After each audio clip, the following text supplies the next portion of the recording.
Hello, everyone. Um, Thanks for tuning in to this recording. If you tune in live, thank you for spending some time with me today. It's Friday, May 1st of 2026. My name is Hector Acuna. Thank you for being here. I wanted to sort of introduce what I'm working on first before I get into some painting today.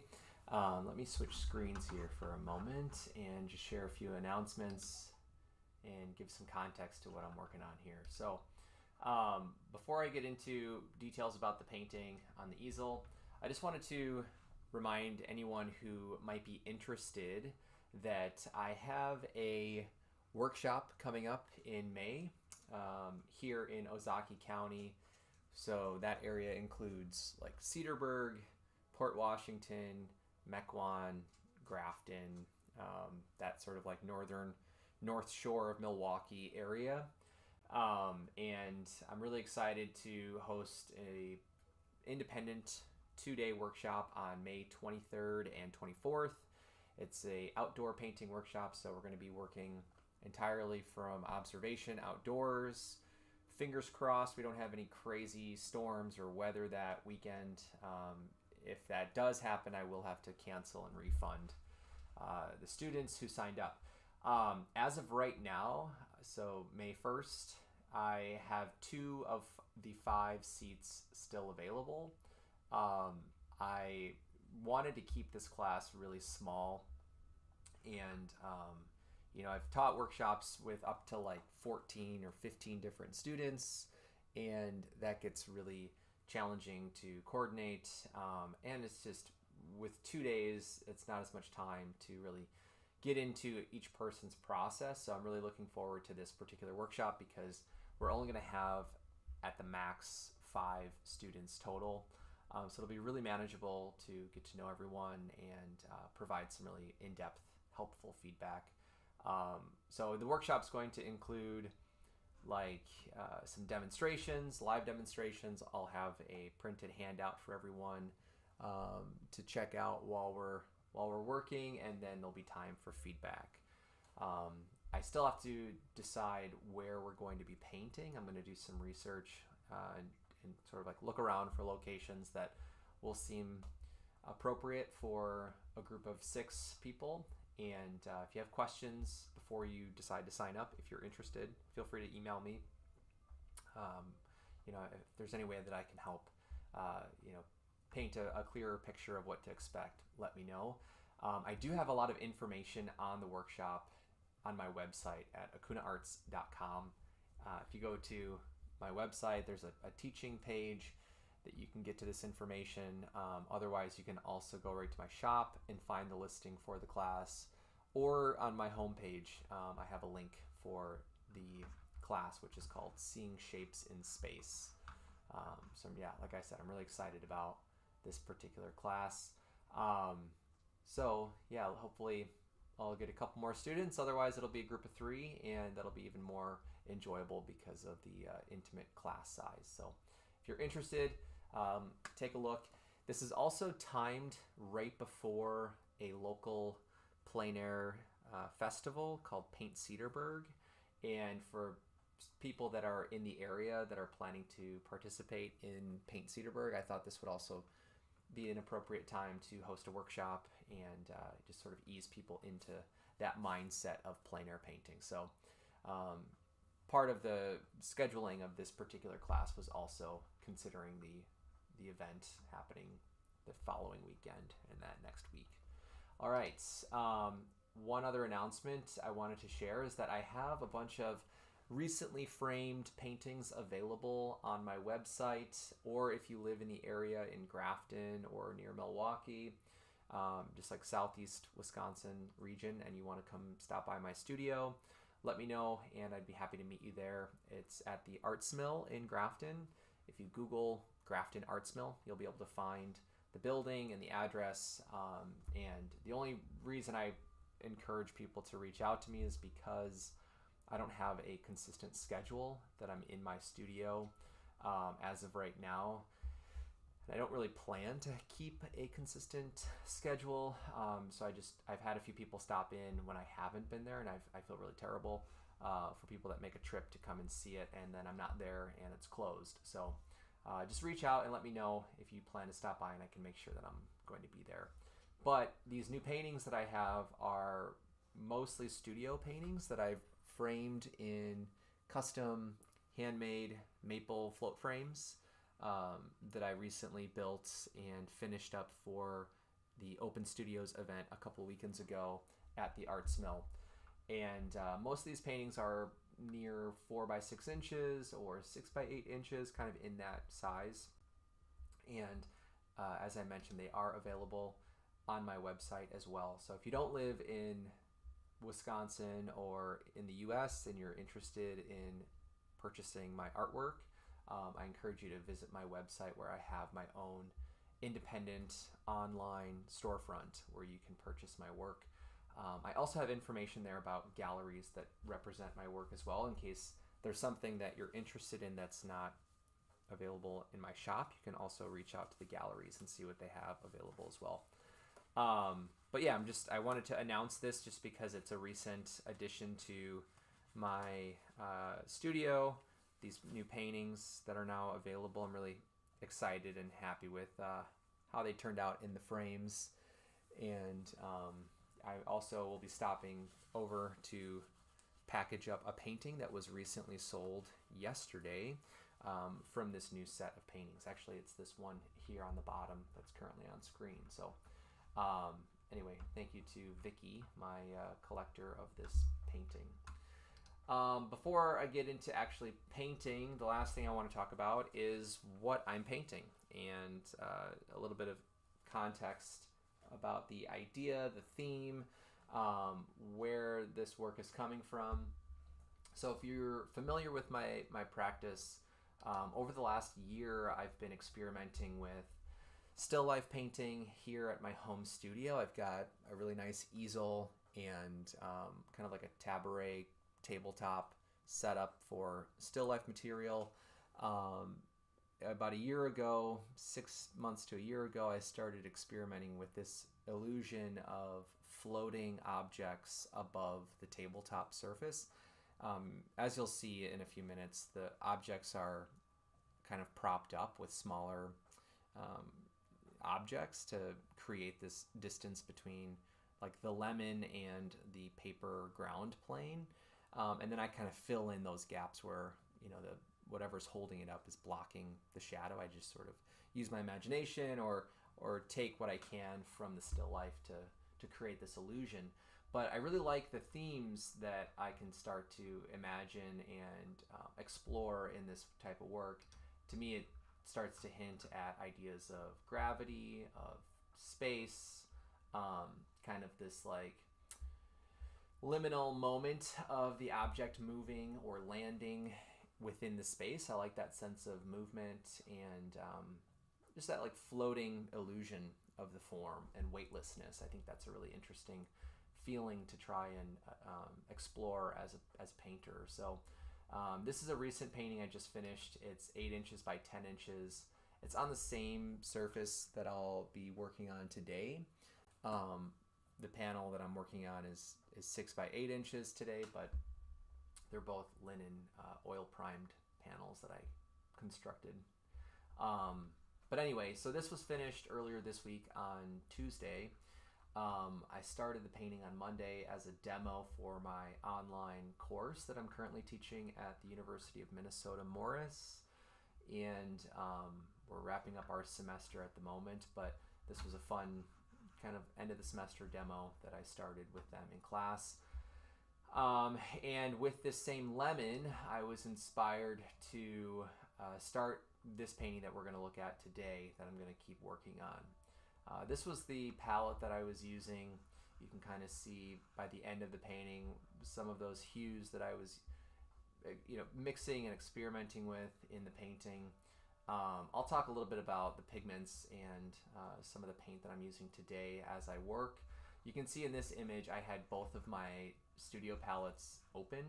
Part of that was just to be as efficient and frugal with my material as possible. So this this palette that you see on the bottom of the screen that's open is my plein air palette that I built, and I use it most of the time, even when I'm in my studio. And this wooden palette that's on the easel upright is the one that I use when I'm teaching, just because it's easier to film everything in one shot that way.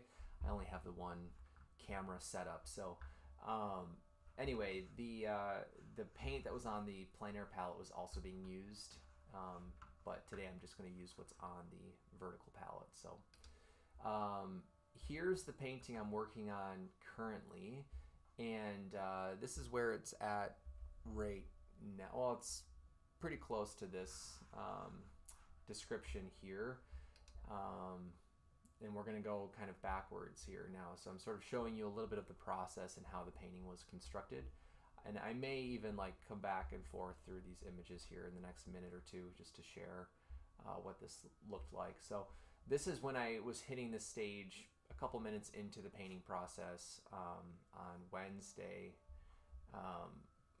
Prior to my online class, I started the painting on Wednesday. And you can see here, this was the drawing for the lemon. And originally, I really liked the proportions of the lemon and how much space it took up on this small, intimate palette or panel. But as I started blocking in the other shapes, I realized, oh, the shadow is also going to take up a pretty large footprint of the composition. So, now I'm kind of like hoping that I'm going to enjoy the proportions of the composition.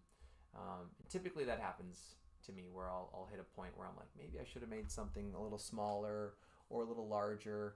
But I think you don't know until you're starting to describe more of the information. So anyway, it's a pretty analogous color scheme for the most part. We've got a lot of warm hues, this pink, orange, and green, yellow. It's primarily a warmer palette. And then I have this teal piece of construction paper underneath the pink sheet of paper that is allowing for this really vibrant horizon line through the composition, which is something I really enjoy. And I take a lot of those ideas from painters like Richard Diebenkorn and some like the California Bay figurative painters. When I'm working in my studio from the still life and these colored sheets of cardstock, construction paper, my favorite part is setting up the arrangement of the paper. And I'm able to play around with different arrangements of contrast in different color properties, but also in proportion. So I'm already thinking like compositionally when I'm laying out the paper, and really thinking about the relationships of shape and color and how the light hits the objects that I'm going to be painting. As I was talking about with this illusion of a floating form, the shadow also becomes a really important visual element in the painting. So let's go ahead and go back to our main screen for the day. So this video is going to be just kind of an open-ended painting session. I don't really have a strict schedule or plan.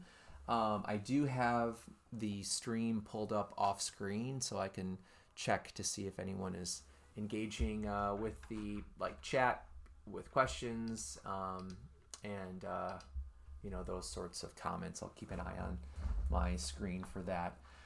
Before I start painting, let me just go ahead and tell you what the materials are. So as I mentioned, these two paintings that I was just going over were made on these handmade linen oil primed panels.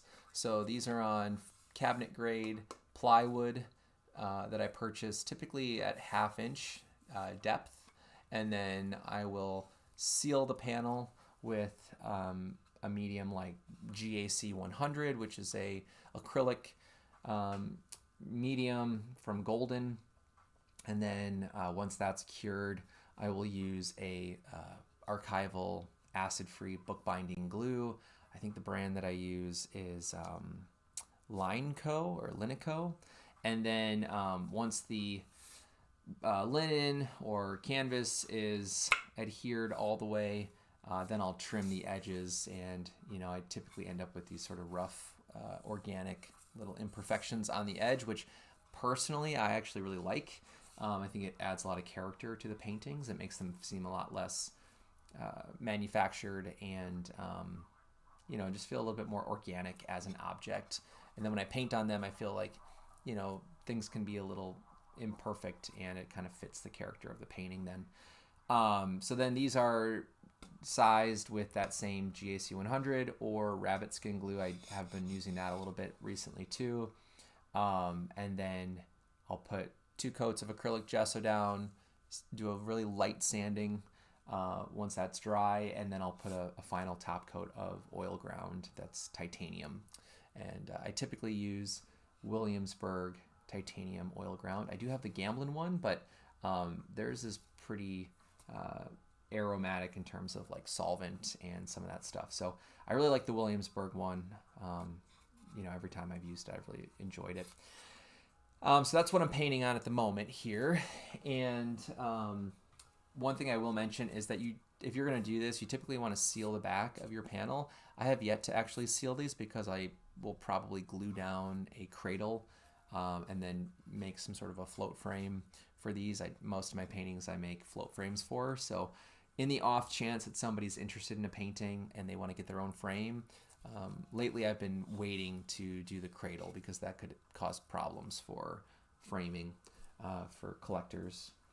Okay, now let's talk about the paint that I'll be using, the pigments. So I'll just go through this one time, and then if people have questions later on, I can answer them. But just so I do this at least once, I've got my palette arranged kind of in an order that I typically would lay my colors out. Today, right before I started streaming, I moved some of the paint that I had on my plein air palette to this palette here, and I started to fill in some of the negative space, so it's a little bit disorganized, but I have, I'll start here. I have Gamblin's Portland Cool Gray, which I use a lot, and then I have their Warm Gray, which I also like a lot. These are really useful for toning down the colors and just muting some of the intensity of the chroma and some of my other pigments. So those are staples on my palette. And then I have Oleo Gel from Rublev Oil Colors. I buy that from naturalpigments.com. It's my favorite medium. It's solvent-free, which is really good if you're an oil painter working indoors. I use it for plein air work too. I don't use solvent when I'm painting inside. So this has been my main medium, kind of my workhorse medium. And my paintings over the last couple of years have gotten more and more opaque, and there's just a lot less glossy transparency that I used to incorporate in my paintings. But through learning about the materials and some of the toxicity of alkyd resins and solvent, I've eliminated a lot of that stuff because I'm kind of paranoid about some of that stuff. But this is what I'm using for my medium. The only thing that kind of, is a little bit of a challenge when I use that medium is that it dries to a fairly matte surface quality. And I've been varnishing paintings once they're dry enough with Gamvar from Gamblin, but until then, they usually have kind of an uneven sheen or like a mostly opaque, flat, matte surface quality. So that's one thing to note if you're planning on trying Oleo Gel. And then I have titanium white. I think this is either Utrecht's or Gamblin's titanium white. Because I took it off my plein air palette, I don't know offhand which one it is. I'm using cadmium green from Gamblin. I really like that color a lot. This is Hansa Yellow Light. I think it's actually Windsor Light because it's from Winsor Newton. It's a very transparent yellow that I've been using a lot lately. And I used to use a lot of cadmium yellow light or lemon, but I realized that because that's a very opaque pigment, when you tint it up with white, it tends to give you a really chalky pastel yellow. And a lot of my paintings, I'm looking back on and thinking, I wish it was a little bit more chromatic and not so flat and chalky. So I'm experimenting with a few more transparent versions of colors now. This is a cadmium yellow medium, so it's a nice sunflower gold yellow. I have some yellow ochre, or I think actually this is gold ochre from Gamblin. That's Indian yellow up here. To the right of that is cadmium orange, which I really like. I'll probably use some of that today, especially under this glow of the lemon. And then burnt sienna is below that. This is cadmium red light, which we'll see if I end up using any of that today. After cadmium red light, I have alizarin permanent, which is a really small little pile at the moment. That's a pretty common color for my palette. Quinacridone magenta is another one of these newer colors, kind of like the Hansa yellow. And I was doing research on like the CMY palette, CMYK palette, and just these like new ideas on the color wheel and ways that you can structure your primary palette. And so far I like it. Everything though is fairly cool in temperature compared to other primary colors that I often use. So I have it on this palette in part because that's what we use in my online painting class at UMN Morris at the moment. After the quinacridone magenta is ultramarine blue, and then I have phthalo blue, phthalo green, which I use quite a bit. I know that's kind of a controversial color, especially for landscape painters, but I really love the phthalos. And then Viridian is right after the phthalo, just for something a little bit more minty, kind of seafoam color in terms of the greens, and a lot less intense. I really like Viridian a lot for those reasons. And then right below Viridian, I have one of my umbers. This is burnt umber today. Now again, if I would have really thought this through, I probably would have rearranged my colors to create this like upside down L formation. But because I might rotate things and change things, I'm just gonna go with how it looks right now. So I have one of my value scales here on the palette just as like a little extra tool. This isn't something I routinely do when I'm painting, but if you've never made your own value scale, I would definitely recommend that you do. This is just on a piece of primed paper, kind of like a cardstock paper that I put matte medium on and then plugged in 7 different values to make a pretty short value scale. But this is a really good way to help remind me, like, do I need to go in the full range of contrast and values, or can I stay within a certain key? That last painting that I made earlier this week of the lemon with the kind of violet blue background, part of that painting intended to be a very high key painting, so most of the values are in this like upper third of a value scale, and it's a really good exercise for me to think about subtlety and nuance in terms of contrast in a painting. So yeah, let's go ahead and start working here. One thing I also wanted to mention with my photo reference up here, I took this image before, setting up the live stream today, and I'm noticing, I noticed this earlier too, but I want to mention this, that the color properties on my monitor from that photo, the colors are very cool in temperature compared to the actual still life off camera here on the left of my easel. And the like pink paper I'm using is a lot warmer in its temperature than what we're seeing in the photo. So just as like a little bit of a warning or a precursor to how things might start to appear in the painting, I'm not trying to match the photo. I'm going to be trying to match what I'm observing here in my studio. And the image is just here for us to have some form of an example of the reference. My camera isn't able to capture the still life and my easel at the same time, so this was the second best solution to sharing what it is I'm looking at.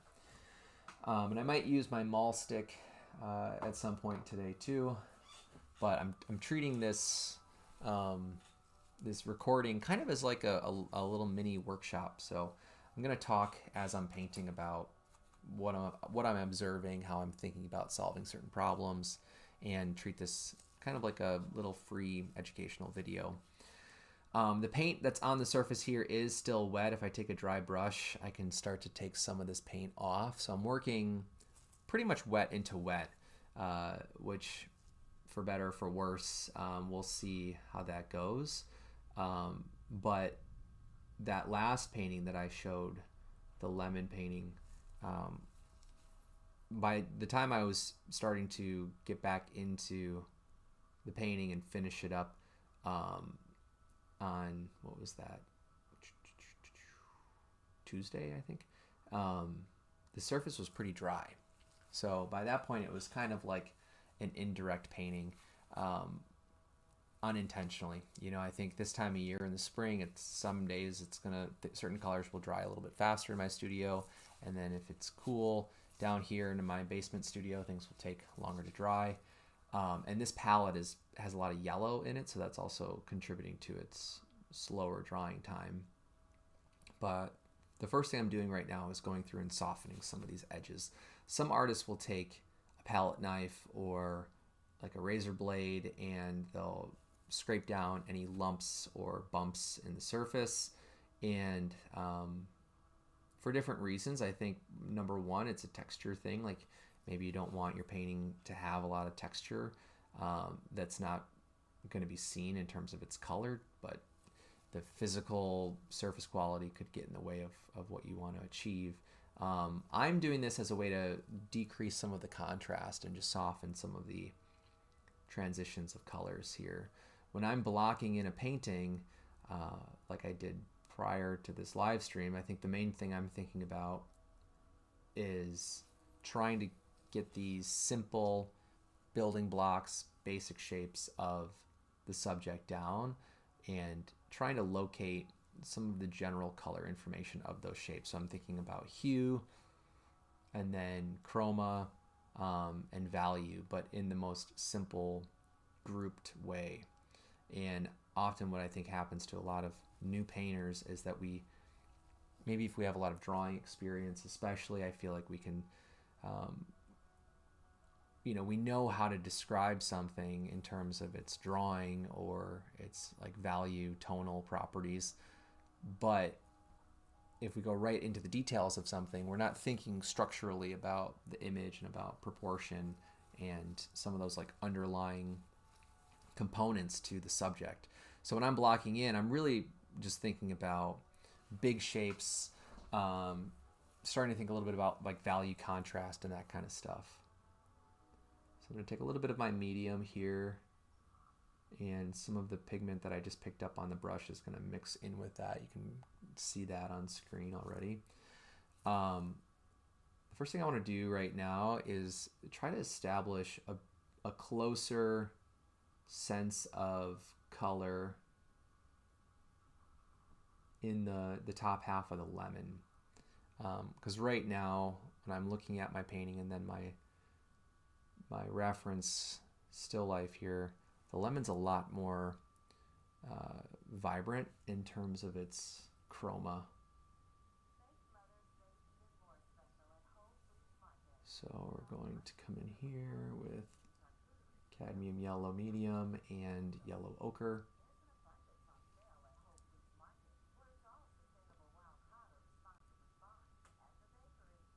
And so again, I'm not really concerned with like the texture of the lemon or the like highlight reflections. I'm just trying to focus more like in like a middle ground between the big shapes and the details, like really looking for those medium size transitions of shapes and planes. One of the things I really liked about the start of this painting was how easy it was for me to simplify the transitions of the planes. So when I started, it was sort of like one big color here, this shape here, kind of by the terminator of the light to shadow transition, and then this reflected light in the shadow side of the object. So there's mostly just three different colors I had to try to match and find. And now I'm sort of starting to stack on top of that and find these smaller moments of color shifting.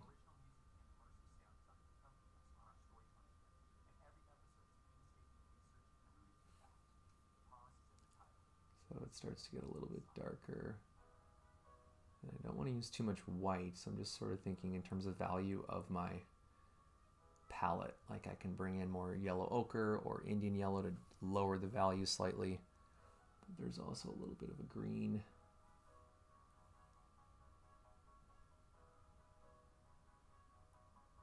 Shift as this starts to meet the shadow here. Maybe a little bit more of an earthy, warm green, actually, kind of a brownish green.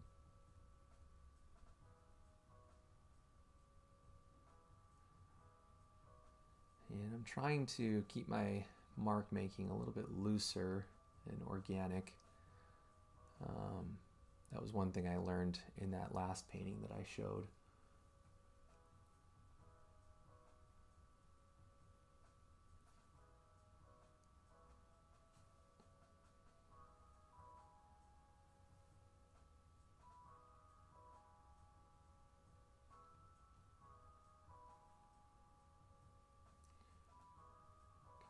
let's go a little bit darker here.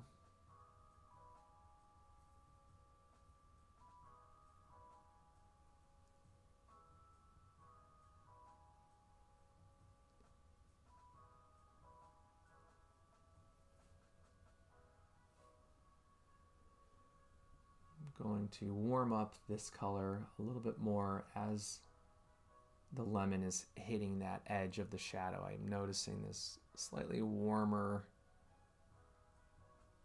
shift right along the edge.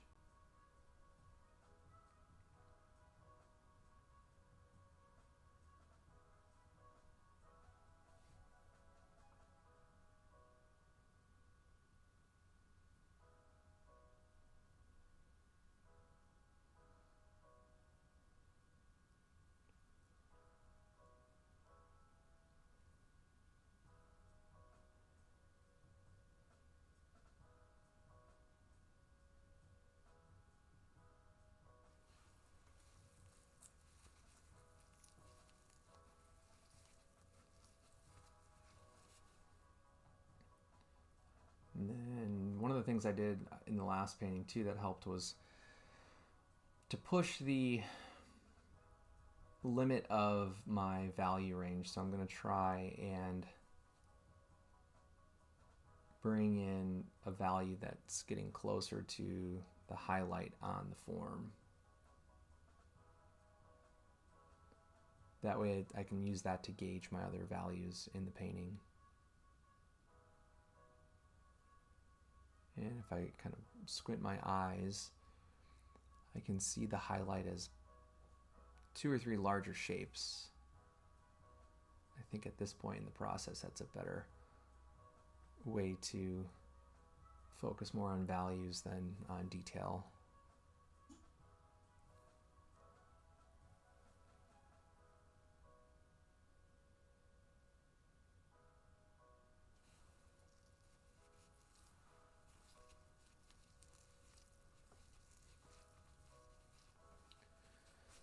All right, now let's grab a little bit of burnt umber.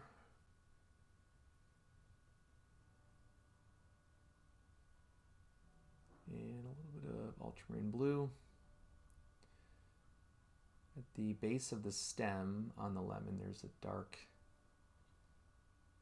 detail there that I want to use as kind of an anchor point for the drawing and for other proportions.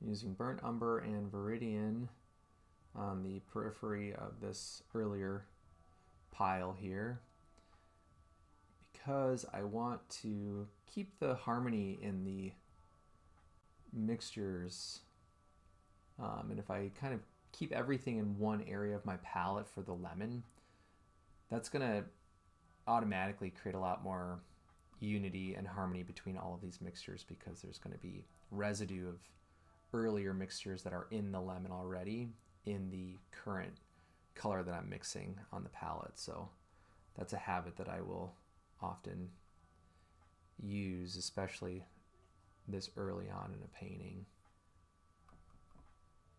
What I'm trying to do is find a color that is matching the shadows on the lemon. And when I look at the still life, it's kind of this darker orangey green. So let's grab a little bit more Indian yellow. This will help push the color more towards orange. That's too dark. Let's grab some of this, lighten it up. Maybe a little bit of burnt sienna.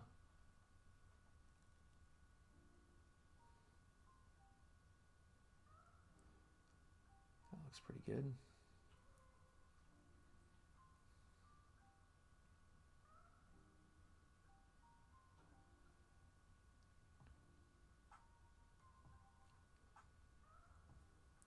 One thing you can do if you're painting an object that's very volumetric, like this sort of spherical lemon form, is really think about the direction of your marks.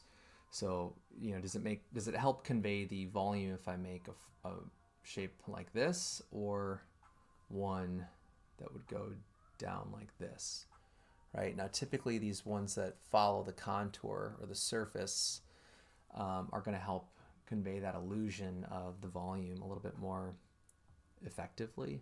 Not that there's one way to do it, but when I'm laying down my marks, I'm partially thinking about the color relationships, but also I think it's important to keep some of our focus on like the way that we're drawing with the brush too, and how the mark is also describing the form and the direction of the plane.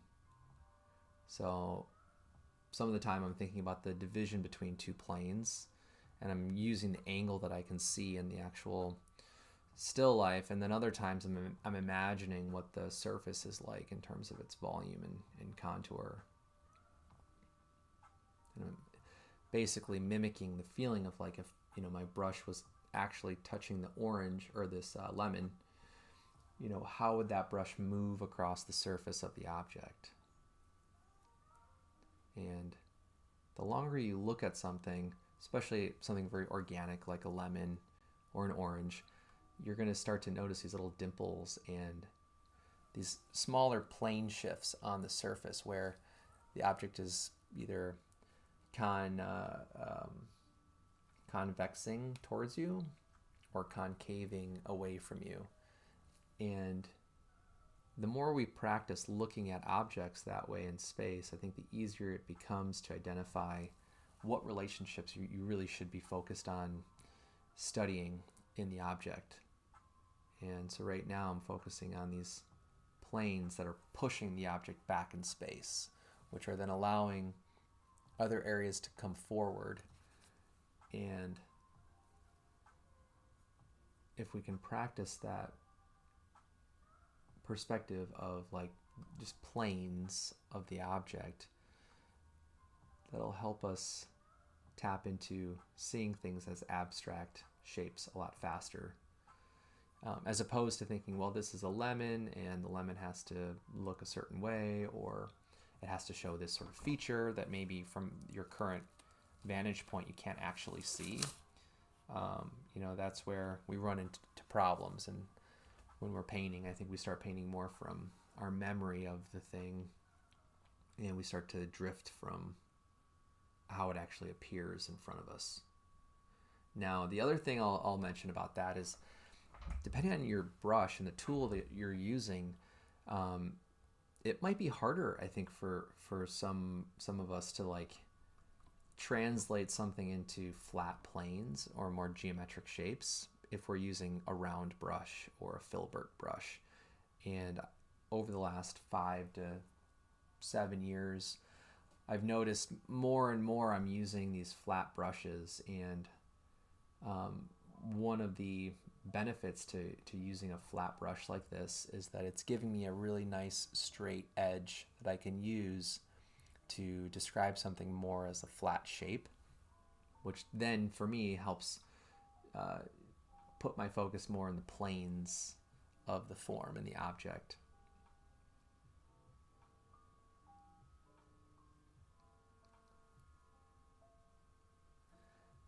Now, a lot of the stuff I'm saying is probably common sense if you're a painter and you've been painting for a long time. So some of the things that I'm sharing are intended for people that have been painting for a long time, or for people that are new to painting or maybe haven't tried painting in a really long time. And I think it's okay to revisit the fundamentals and the basics, even if you have a lot of experience. I know, speaking from personal experience, when I teach classes and I introduce the material with the elements in art and the principles of design and these like kind of basic building blocks of 2D art, even though I've been painting for a long time, it always helps to bring my focus back to those underlying concepts of two-dimensional art.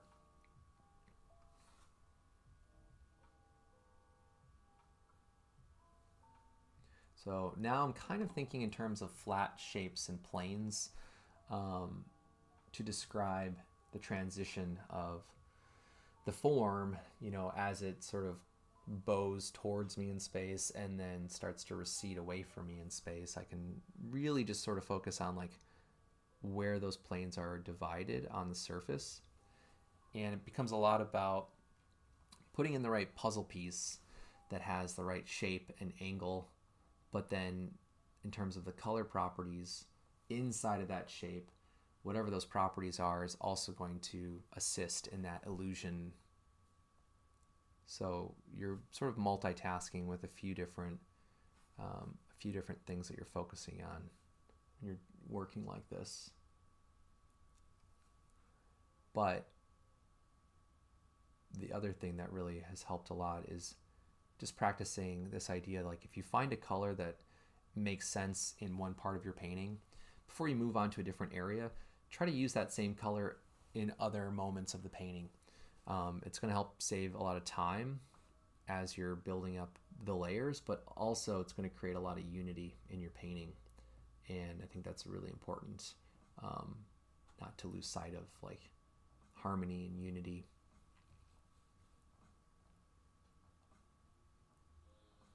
I think that's especially true when we're painting a single form, like this lemon, right? I want to make sure that the lemon feels consistent and cohesive as one object in space. And even though the longer I look at the lemon in my studio here, I'm noticing all these color shifts happening. That's because of the light and the environment and like the light bouncing off of this pink paper up onto the lemon. That's influencing the color properties, the local color properties of the lemon. So I'm going to move away from the local kind of yellow hue on the lemon, and now I'm going to spend some time trying to get this glow of a more orange pink reflection from the ground plane that's on the lemon. Now it's pretty dark, so I want to make sure that I'm not mixing up a value that's too light. And even though it looks really chromatic in comparison to the rest of the lemon, it's not as vibrant or chromatic as the pink paper. So be aware of how you're gauging those properties of your colors too, because sometimes we can push the contrast a little too quickly within a reflected glowing light like this. So let's just see what this looks like here. It's pretty light, so let's bring the value down with some of our magenta and a little bit of Indian yellow just to keep it warm. I don't want it to seem too cold because that glow is almost like an orange color. So it's pretty warm. That's better. So we're just going to use this and kind of feather this into the glow underneath our lemon here.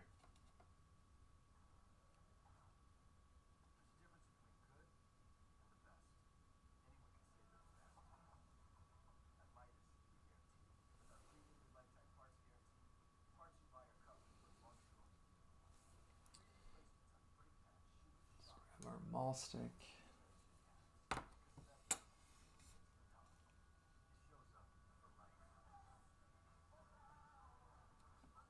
One of the things that I'm thinking a lot about when I'm working on these still life paintings, because I've done probably like close to 30 of these different studio paintings, and most of them are pretty modest in size, so they don't take a ton of time, but because I'm able to work with controlled light on a tabletop studio surface like this, it gives me a wide open schedule to finish these paintings, and the only real constraint in terms of time is coming from the object that I'm painting. So as I continue to work on a painting of a lemon or a pepper or something like that, it does start to, shrink and shift in its color properties over a week of time. So in a way, it's kind of like I'm doing plein air painting or observational outdoor painting, but I get to work with controlled light, and that's really helpful. And that allows me to kind of slow down a little bit more than I would if I was painting this outside under natural light.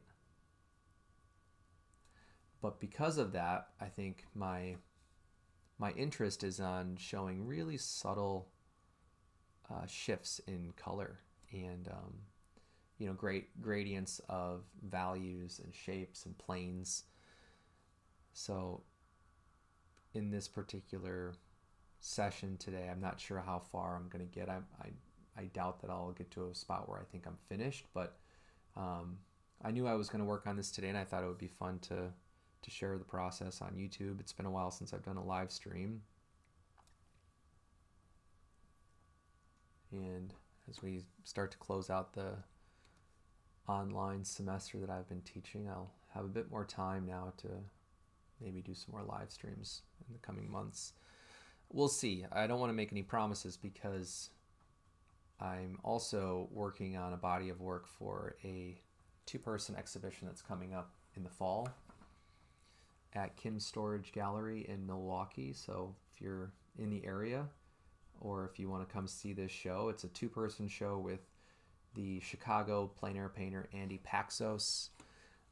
Kim, the gallery owner, reached out to me last year and asked if I'd be interested in doing a 2-person show with Andy, and looked into his work, and I was really impressed with his paintings.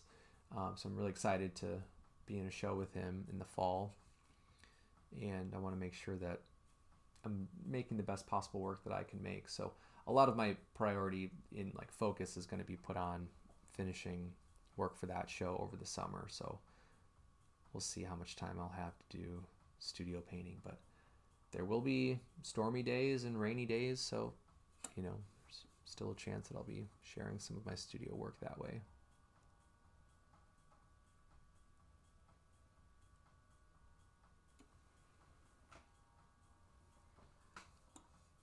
All right.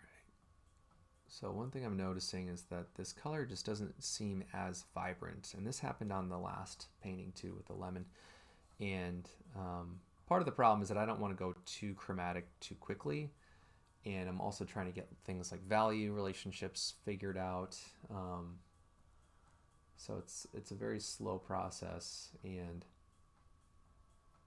honestly, it's something I really enjoy. I know for some artists it might be too slow of a process or meticulous, but for my own taste, I really like these slowly built up layers in a painting.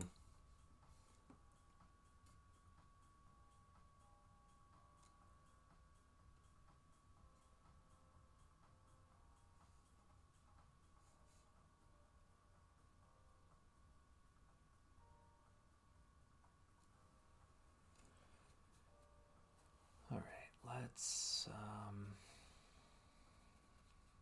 see here. Soften this transition here a little bit before I forget. These are also a little too high contrast over here, so we're just going to go through and feather out some of those edges.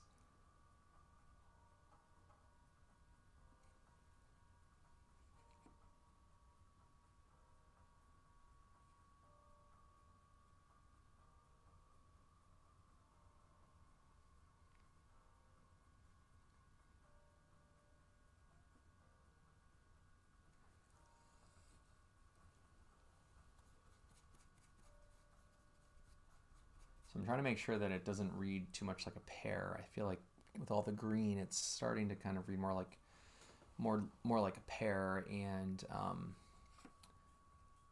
as I continue to manipulate the surface, that's definitely on my mind. It's like, okay, how do I keep this feeling like the character of whatever it is I'm looking at here, whether that's a portrait or a still life like this.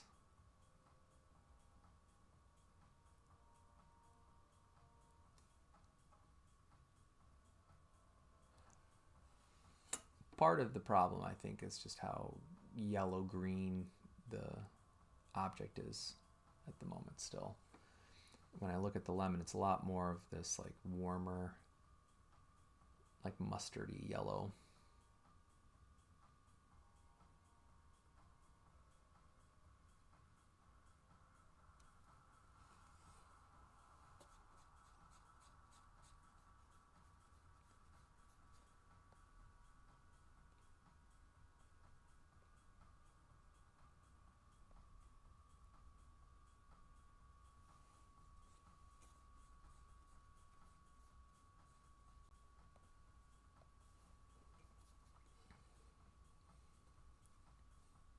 Okay, I think now it's probably a good time to go work on this pink paper in the foreground here. Because a lot of times what will happen is like I'll work on one form like the lemon, and some of the properties of the color is going to seem not intense enough or not chromatic enough, or the value might seem off. And part of the problem is because I'm comparing it to a different plane or shape that's unresolved or unfinished. So I think it's a good practice to bounce around on the surface of a painting and develop everything as evenly as possible. That way, when you're comparing your colors and comparing these different parts of your composition, everything then is in sync with everything else.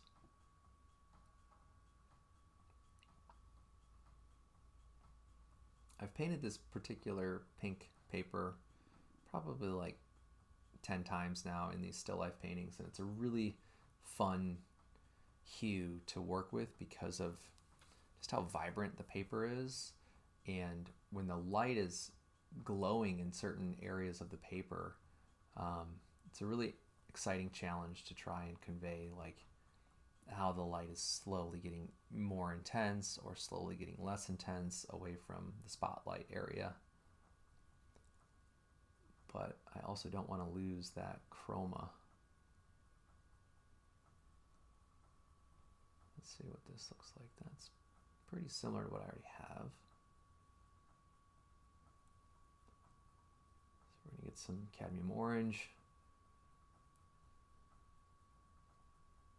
And we're just going to mix that up here with the brush. I'm noticing that most of the intensity is right underneath our lemon here.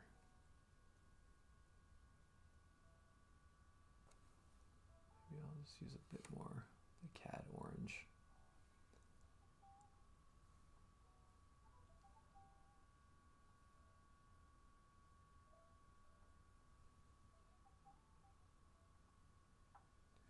I'm going to use a little bit of broken color here just to create an area that's more atmospheric.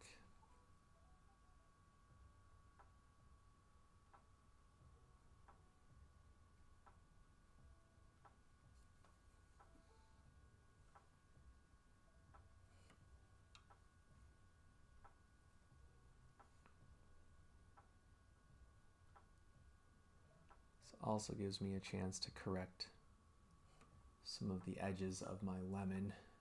So I'm cutting into the shape of the lemon here. So my focus is pretty dialed into just following the contour of the lemon. And as you can see in the photo at the top of the screen, I can't actually see that part of the still life when I'm looking at the lemon.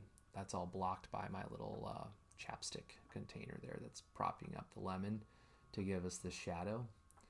And this is kind of what I was referring to earlier about having to use my imagination a bit to convey that negative space between the object and the ground plane. So it's kind of nice, honestly, to have a moment like that in a still life where you get to invent something.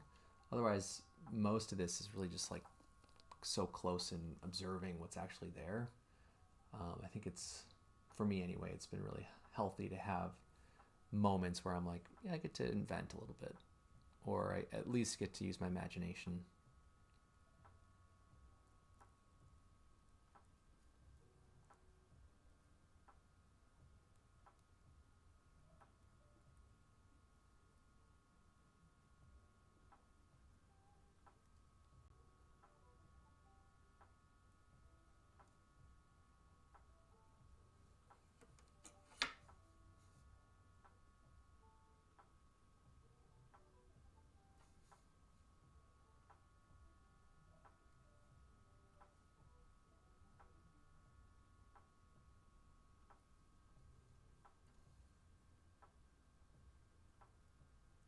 One of my favorite things about these studio paintings that I've been making are these moments where the light is sort of glowing around the shadow, or when the object has almost like a softer edge because of the amount of light that's bouncing off of the surface of the object. And to try to convey that subtlety or that nuance of light is really, really fun to do.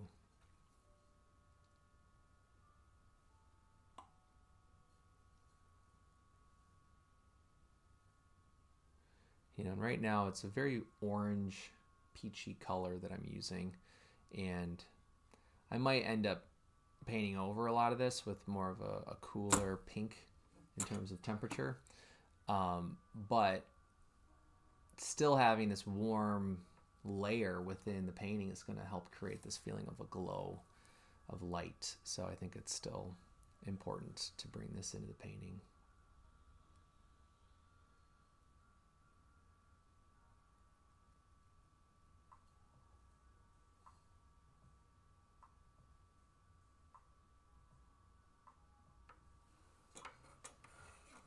Okay, so then from there,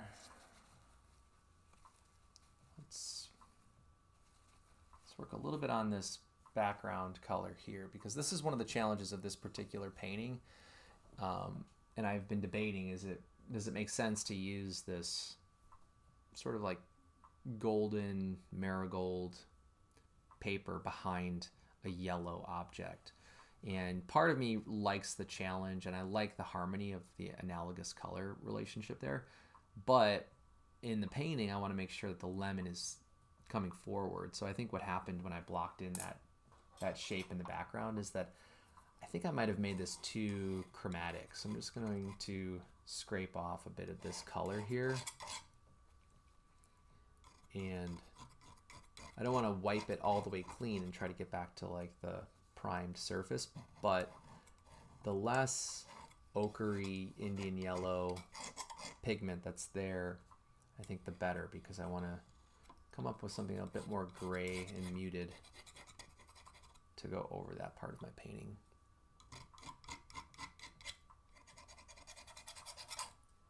That's probably enough just to simplify that area. All right, let's take a new brush here. Got some medium. Take a little bit of titanium white and yellow ochre. A little bit of Indian yellow, a little bit of burnt sienna. I'm gonna need a lot more paint than this, so I should probably be loading the brush a bit more. And let's try some Viridian with those. Maybe a touch more Viridian and whites. Let's just see what this feels like here. It's a little too light, but I like the color, like the hue and chroma level. So let's try to remake that with a little bit more paint. Because basically what I'm noticing as I look at the still life is that this teal thin strip of paper is reflecting light back onto this gold sheet of paper. So down at the, let's say, the horizon line, it's slightly colder, and it's really subtle. This is part of the challenge of painting, colored sheets of paper, is that you want to make the paper feel continuous and whole, but you also want to try and convey the way that light is bouncing off of and onto that paper. That's actually pretty close. I think I'll just leave this on my brush and use this for right now. Might be a little too dark, but that's okay.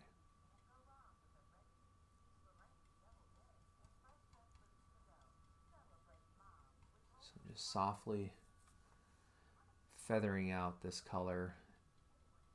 That way when I come up with the next color, it'll be easier to blend the two, as opposed to just putting in a solid shape or a solid mark. I think it's better to plan for these gradients.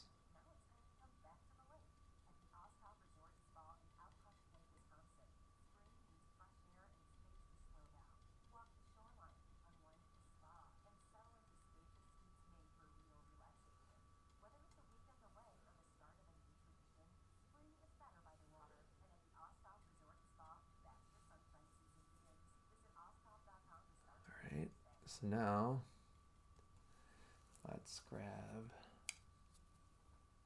a little bit more titanium white, Indian yellow, gold ochre. I think I keep saying yellow ochre, but it's Gamblon's gold ochre. It's a little bit more chromatic than most yellow ochres. That's why I like it a lot. A little bit of burnt sienna and cadmium orange. I'm noticing it's got a nice warm orange hue, but again, I don't want to make it too chromatic. I want this to be recessed and to feel like it's behind the lemon. That's too light.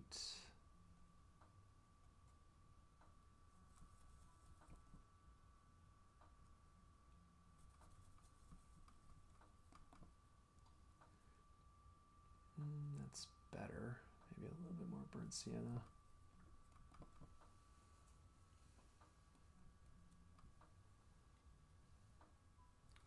I think that'll work for now. Now this might be a bit more muted than what I need, but it's a lot closer and it's a lot more accurate than what I had before. So I think this is going to be really helpful when I go back to start painting the lemon again.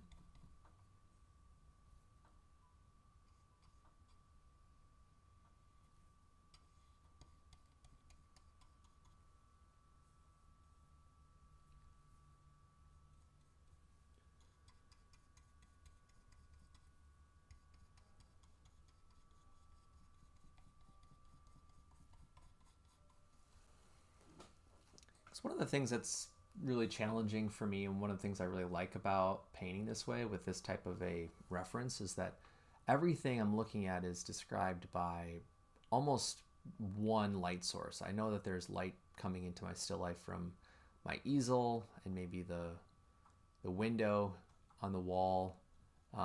It's a very small window and it's really high up on the wall, but it's probably mostly described by this one can light that I have above the table.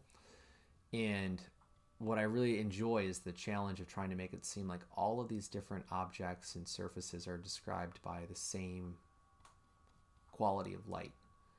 And so much of trying to convey that is really controlling the properties of the colors and making sure that I'm not, going too extreme with certain contrasts in the painting.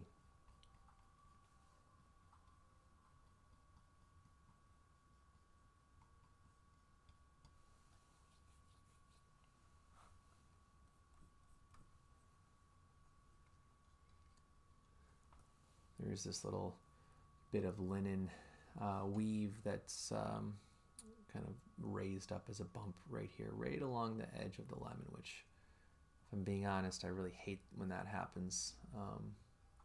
Just feels awkward.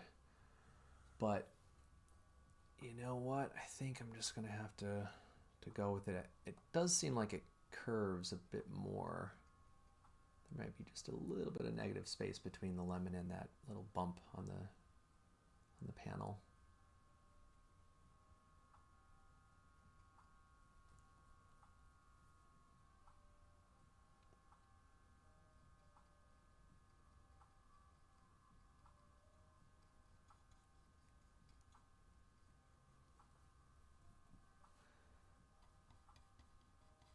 Earlier I was just saying how I might paint over some of these colors that I'm putting in, either on the ground plane or in this background sheet of paper. But in the chance that I don't do that, like if I end up actually really liking the color here, I've gotten in the habit of trying to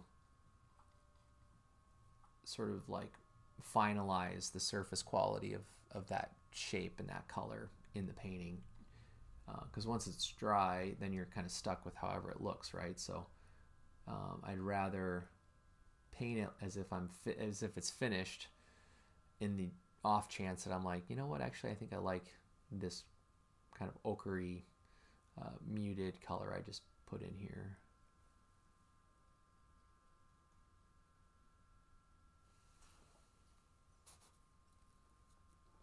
But now it's going to help the lemon seem a bit more chromatic and vibrant, which is partly what I was hoping would happen. So let's jump back to the lemon again now.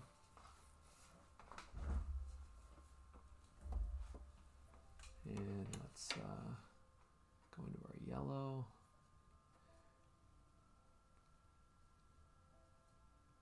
I kind of want to just take pure cadmium yellow medium in here and see how that looks.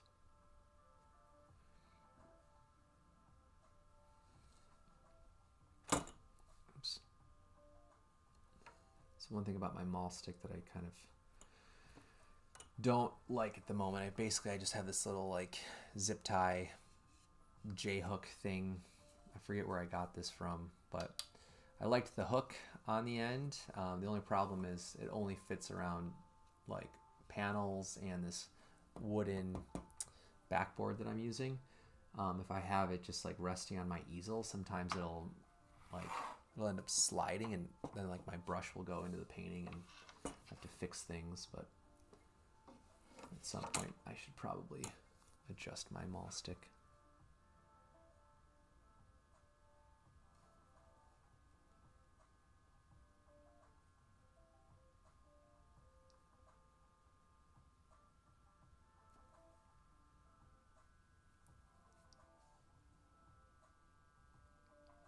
So right now I'm kind of looking for moments in the lemon where the color is really saturated, and I'm not necessarily trying to find shapes. I'm just trying to find moments where I'm like, oh, that color gets really chromatic or saturated, and I can put down a mark just to sort of document like that's where the surface is reflecting more light, and it's going to help me start to notice more and more subtle shifts of the planes on the surface of the lemon.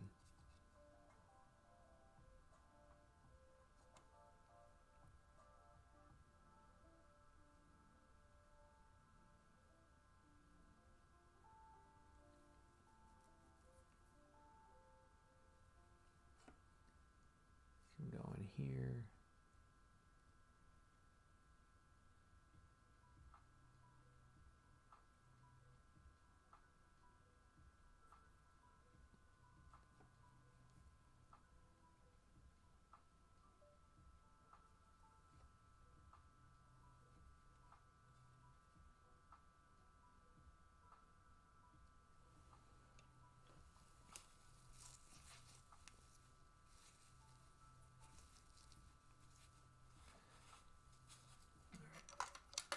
So now what I want to do is soften the outer edge of the lemon where it hits the background with a soft sable hair brush here. It's really, really soft brush. This gives me a lot of control to blend and create a smoother transition between the lemon and the background. And one of the things that I noticed when I was painting the last lemon painting was that when I softened this line, it really helped convey the illusion that the lemon was moving away from me in space, kind of in that fashion. And it's something I don't normally do when I'm painting objects like this, or maybe I just forget to do that a lot of times. But in the last painting, it really made a difference when I softened this line. It's almost like a really macro or like, you know, miniature version of atmospheric perspective, where if you're painting a vast landscape and there's rolling hills or mountains, the farthest hill or mountain is probably going to be the softest in terms of its edge. Again, that's not like a catch-all rule, but oftentimes if it's like a really hazy atmospheric day, you'll notice where the edges of the forms from the foreground to the background kind of shift in their sharpness or softness of edge.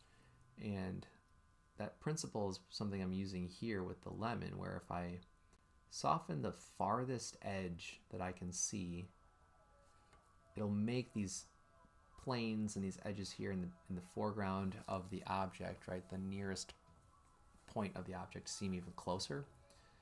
And again, this comes back to contrast, right? It's like it's just a matter of creating difference between two qualities or two elements in a painting. So if I soften certain edges, now I can use that as one end of a spectrum for the lemon or for the object. I'm going to try the same thing at the bottom and see if that can help also create that volumetric intensity. I don't think it works quite as well on the bottom, though. I will say that. Because even when I'm looking at the still life, it does have a really sharp, clear line at the bottom.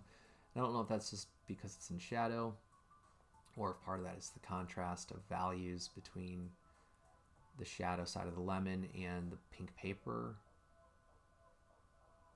But we'll soften it just a little bit, like that. And then while I have this brush, I'm just going to go around and lightly brush over some of these other areas and shapes. And what I'm doing is I'm pushing all of that detail sort of down, and that allows me to think more in terms of layers, and it'll create, again, this sort of spectrum of contrast. So now later on, if I go and put a thick blob of paint down, especially in like the highlight, all of those softer little transitions and shapes and edges are going to seem farther away than the highlight that's bouncing off of the lemon. And that'll just give me even more of a like dramatic sense of volume in the form. You know, and to be honest with you too, I feel like when I'm putting in those colors, like when I first started painting today and I started plopping down these different colors, it kind of, most of the time I think I know that my future self is going to come over that and paint over it or soften it, and it takes some of the pressure off of getting the exact mark that I want in the painting.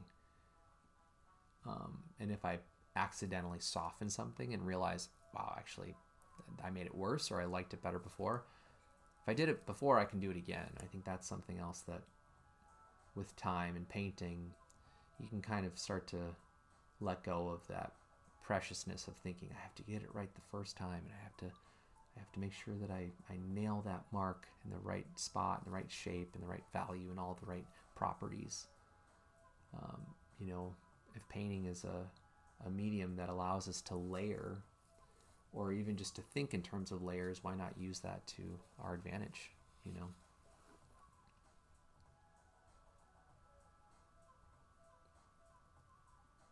So again, I'm just kind of softening some of these shapes And that's also going to help create this feeling of an organic surface if I soften a lot of those contrasts of sharper marks and shapes.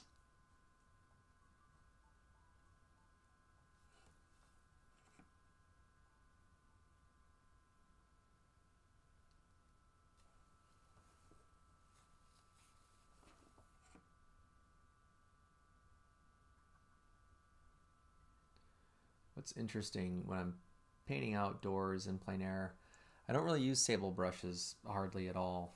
I mostly use synthetic flats and bristle brushes.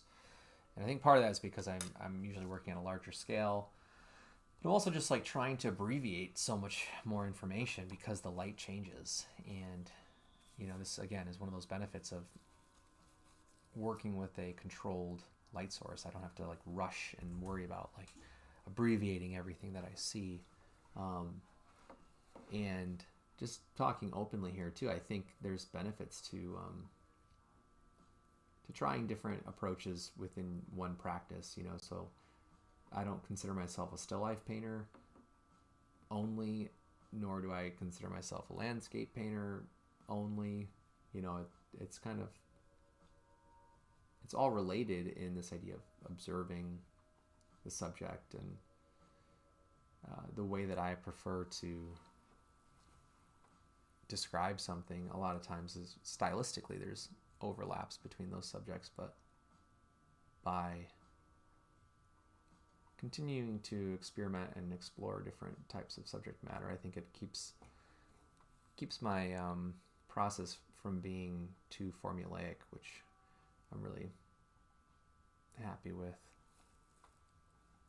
It kind of allows me to feel like each painting can have its own process of solution. That doesn't mean that I can't take lessons from earlier paintings, kind of like I've been saying with the first lemon painting that I made this week. Like there were things I tried and I'm like, wow, that was a really helpful type of mark or use of edge or compression of values, any of those sort of ideas. All right, let's now try and get the color of that sheet of paper in the background closer to what it actually looks like, because it's kind of like this minty green. So I'm using some phthalo green, which is really, really high tinting strength compared to Viridian. Which, again, I'm not complaining. I like phthalo green a lot, but if you're going to use it, be aware that it's got some really high tinting strength. All right, that's not quite chromatic enough. Let's use this.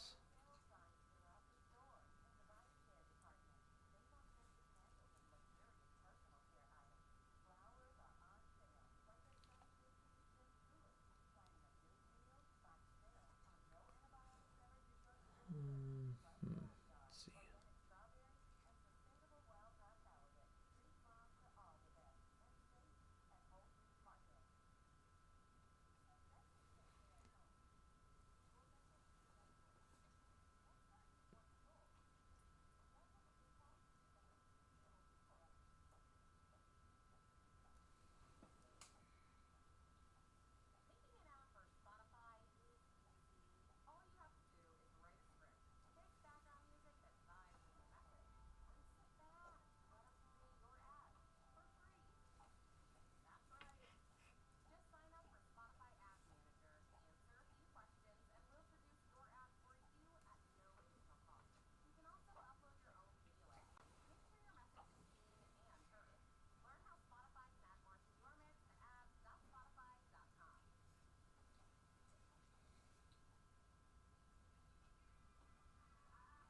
One of my favorite things about painting paper is if you really look closely, a lot of times they're not perfectly square in the still life. Like my tabletop setup and my particular vantage point that I have to the table, things are rarely like perfectly flat or perfectly straight, and it's usually intentional.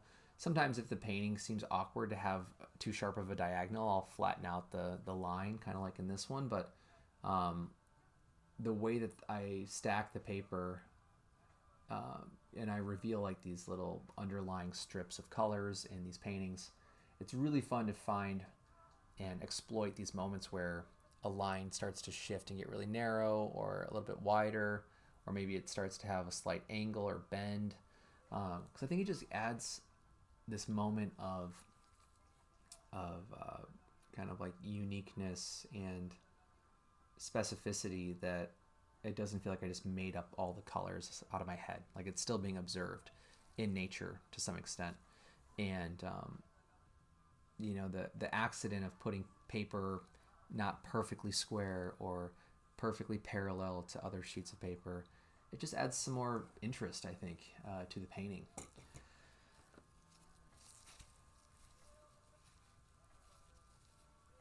All right, let's at some point I need to start working on the shadow. I'm looking over at my screen and man, there's still this little part of me that's kind of like, maybe I should have made everything a little bit smaller. But you know what? I think sometimes you just have to see something through and trust the process.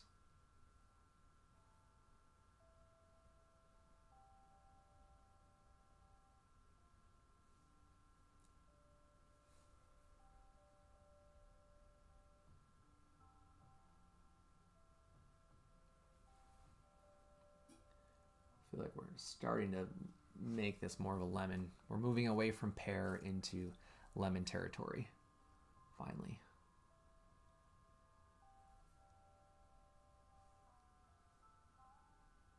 Man, there's just something so satisfying about the colors of yellow on a lemon like this, because it's so muted in some areas and green in some areas, and then, you know, we've got these really beautiful orange reflections on the bottom.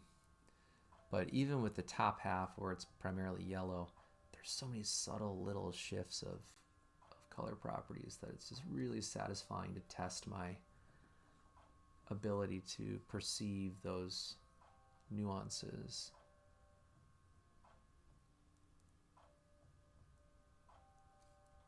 And also to try to, you know, convey the texture and the surface quality is another fun challenge.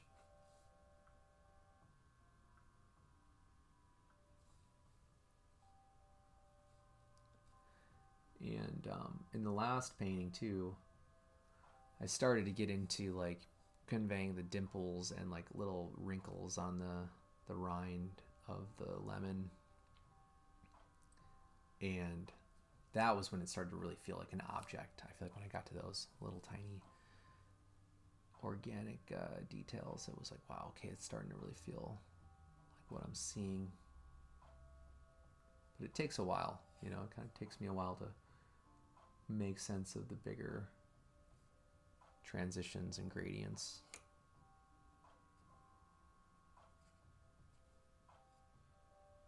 How are we doing on time? So it's 12:24.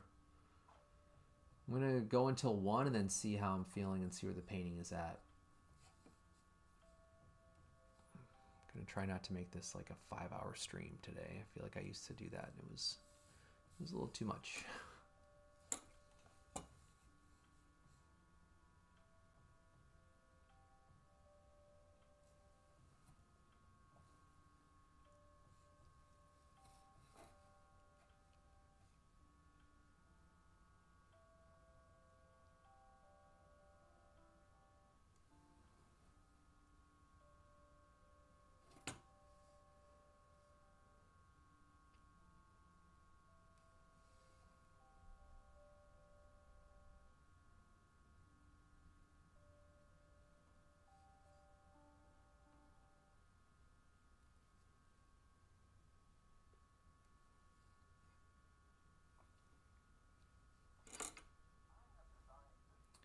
If anyone's watching this as a recording, like, you know, months from now or years from now, and you're interested in this kind of work that I've been doing, definitely go check out my website and you can see other examples of similar paintings, similar still life paintings. I'm really excited this year to be represented by a new gallery that I'm in now in Door County, Wisconsin, called Edgewood Orchard Gallery, or Galleries. And the work I brought to them this year to start the season is there's 2 plein air pieces that I brought, and then I have 4 of these like still life paintings, and they're all of watermelons. I had a lot of fun last summer and fall painting watermelons, kind of like this. And if you're interested, keep an eye out for when the galleries open in a couple days from today. So by the time certain people are watching this, they've already been open for a while. But if you check the website, you can find some of my available work there.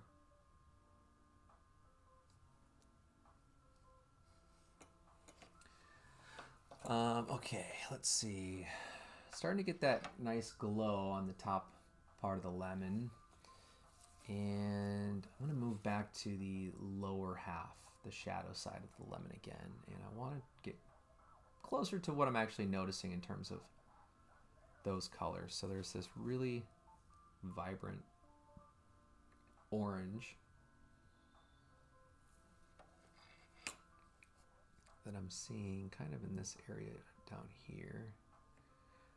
That's pretty chromatic, the color I just put in. I don't know if you can really see that, but it's really not that intense.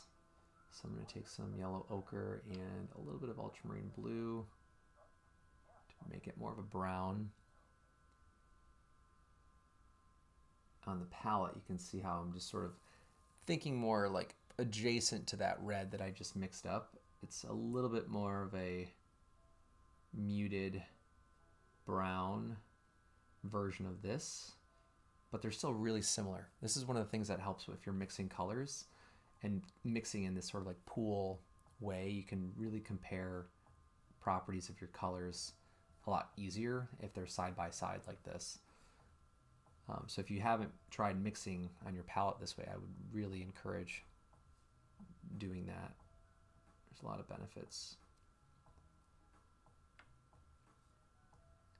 So I'm just gonna sort of build this color into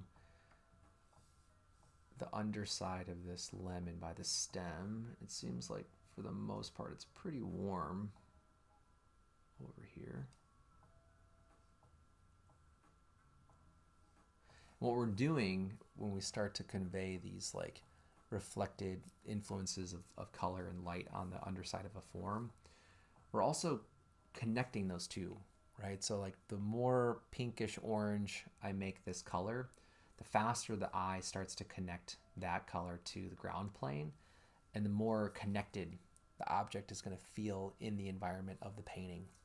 And this is why I really love still life painting like this, is because it's giving me time to practice the subtlety of color that's reflected onto another form. So when I'm doing plein air painting, ideally I can take what I've learned in this environment with controlled light and bring some of the observation to the landscape or to like a portrait. This is also something that happens a lot when we're painting the figure. Depending on the color of the shirt that the model might be wearing, this is like the neck or the under chin sort of plane. If they're wearing a pink shirt like this, it's going to have a similar logic of influence. And the more you paint from life and the more that you observe examples of light like this, the faster you start to pick up on those subtleties of when to shift the local color, of the form into these more intense reflected versions of itself. But again, it's still about proportions, it's still about texture, it's still about value. So I'm trying to alter the influence of the light and the color, but I'm also trying to keep the values in check and the proportions of the line or the shape in check as well. And because it's really subtle, I'm not using a lot of paint. I just want to inch my way towards a color that I'm observing. So you don't need a lot of paint if you're working in a similar way. I think it helps to have less paint, honestly.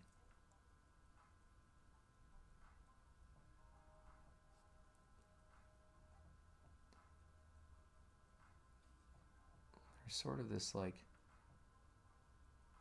parallel little reflection down here with the wrinkle under the stem.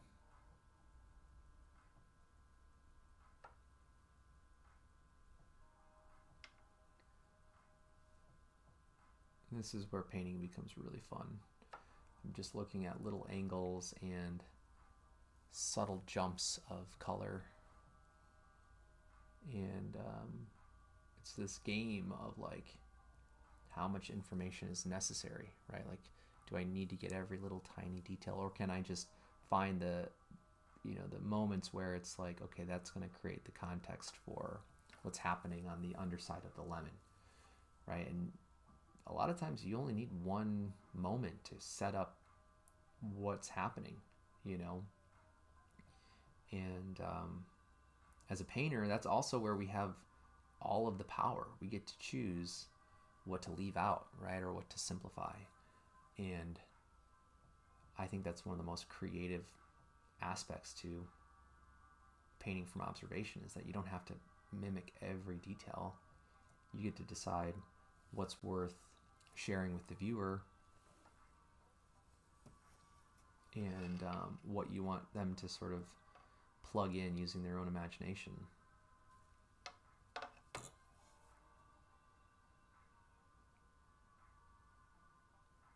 Got some really nice warm reflected light over on this side as well. There's a bit more yellow that I'm noticing.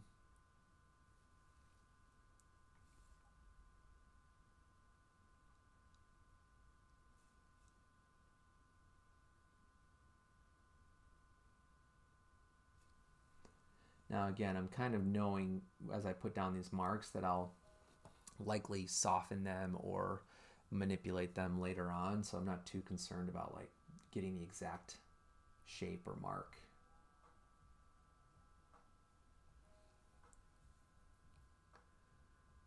And I'm trying to decide if it's better to start with a larger shape. I think even on, you can kind of see it in my reference photo, like on this left side there are these little dimples and waves of reflected light, and then where the form is sort of going back into itself and it's not reflecting as much light, so it goes from light to dark and light to dark in these little tiny shapes. And in an area like this, I need to decide, is it better to sort of block in with the lighter shape or the lighter color and then cut into that with the darker color, which I think is what I'm going to try to do and see if that will work. Sometimes it works, sometimes it doesn't.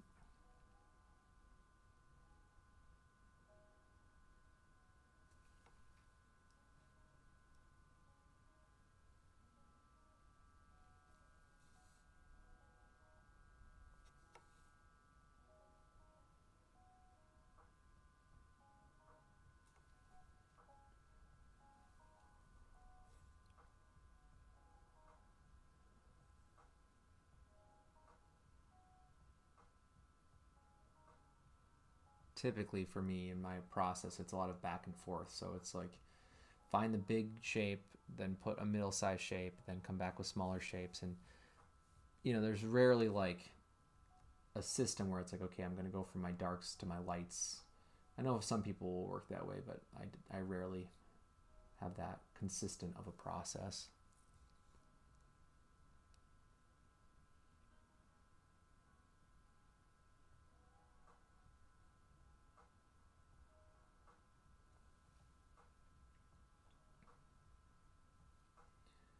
Just seems like it's so much more vibrant, but I know if I go too vibrant that it'll kind of mess up the relationship to the pink paper on the bottom. So I don't want to jump too quickly into like a really saturated color.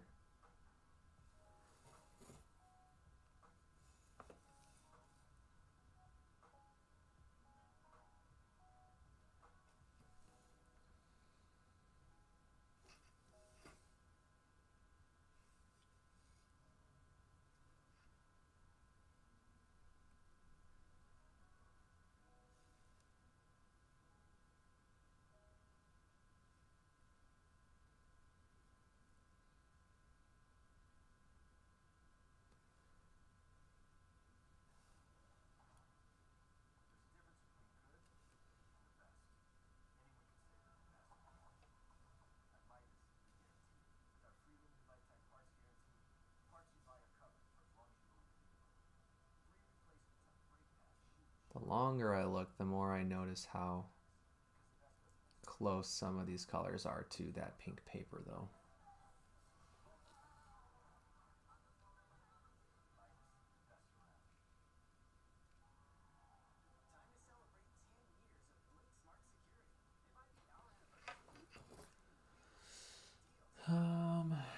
We're getting pretty intense here. Hopefully, I'm not going to regret how chromatic this is, but you know, I also feel like sometimes I need to push it far and then reel things back in. In this case, like the chroma level. And it's like, you know what, whatever it takes to get there.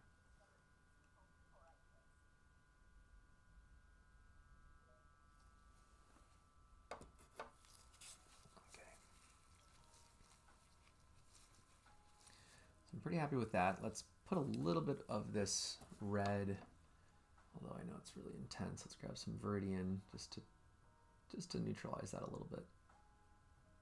But I feel like there's a little bit of red right along this edge right here.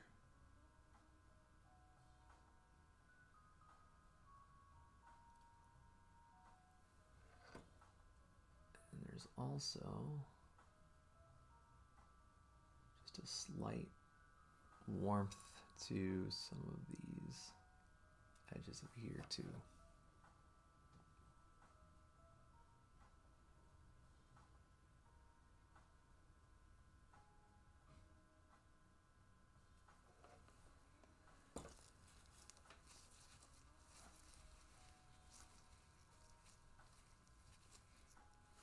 Okay.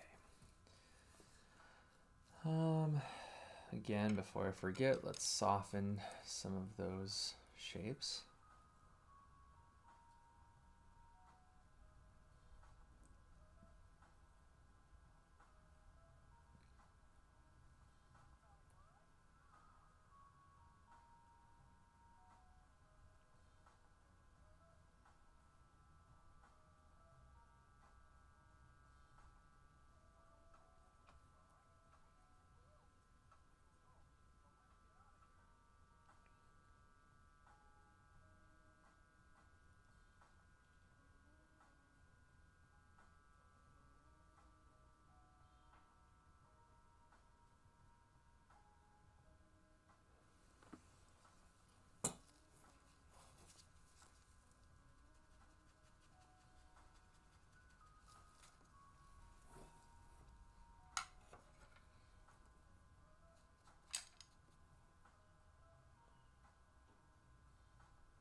One of the things I also was experimenting with in the last lemon painting this week was pushing the complementary color of the lemon along the background in a really subtle way. And that extra contrast of the complement was popping the yellow in a really effective and satisfying way. And if I keep the value pretty bright in that complement, it also, I think, adds to that sensation of like a glowing effect. So I'm going to try that with this kind of grayish pink color here and just see if I can get something similar to start to happen.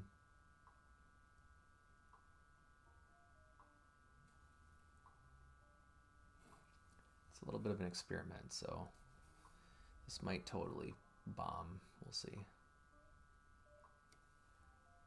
See if this works out.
Kind of using like a stippling effect here with my brush and just trying to leave like little traces of this color around the contour of the lemon. And like I've been doing, I'm definitely going to take the sable brush and soften a lot of these marks. But I feel like that's kind of doing what I was hoping would happen.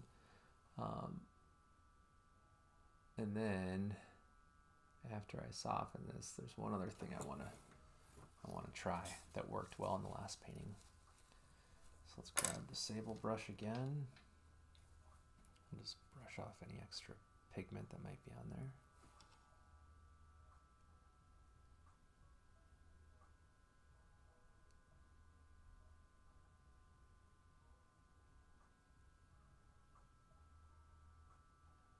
Just following this contour and gently softening that edge.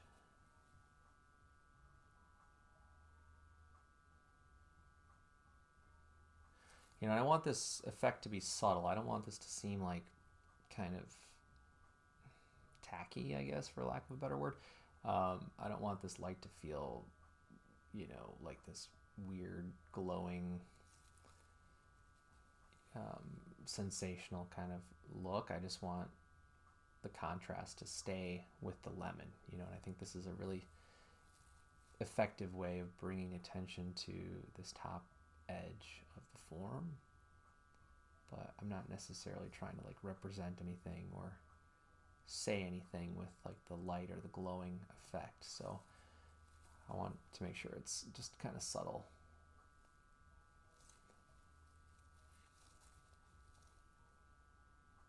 That little bit of that violet gray kind of mauve color is doing a lot now to help pop that yellow. It's really subtle, as I keep saying, but now if I take this background color that I put in earlier, which I think is still this residue over here, if I just go into like that raw umber,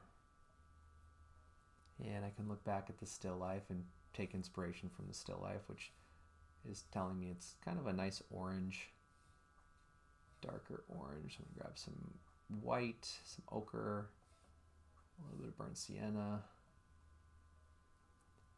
and I'm going to mix up a little pile of color that's darker and a little bit more chromatic. We're going to put this right around the edge of what I just softened.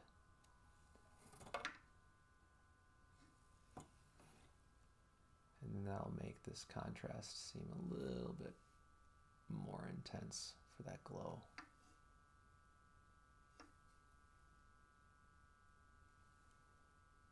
I know there's pretty nasty glare on the surface right now. Let me see if I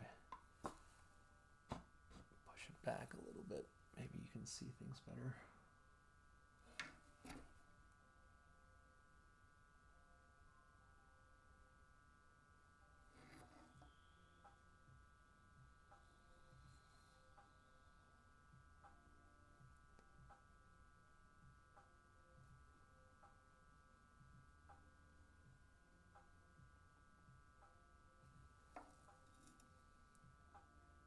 Grab a little bit more of the orange from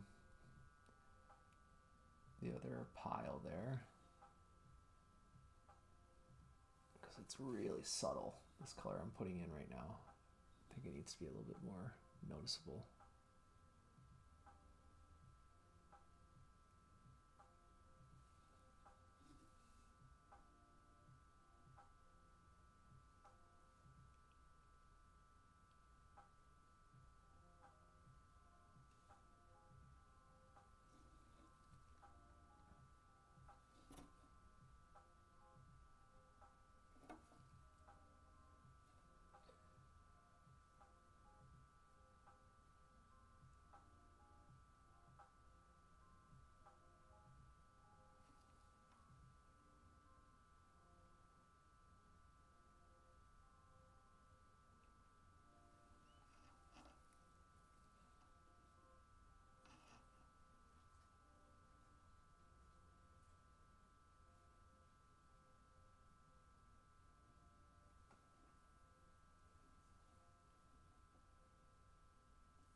I'm also very aware of any texture that I'm leaving on the surface, because I don't want the background to pull attention away from the lemon, so I'm trying to soften a lot of these marks as I'm going through.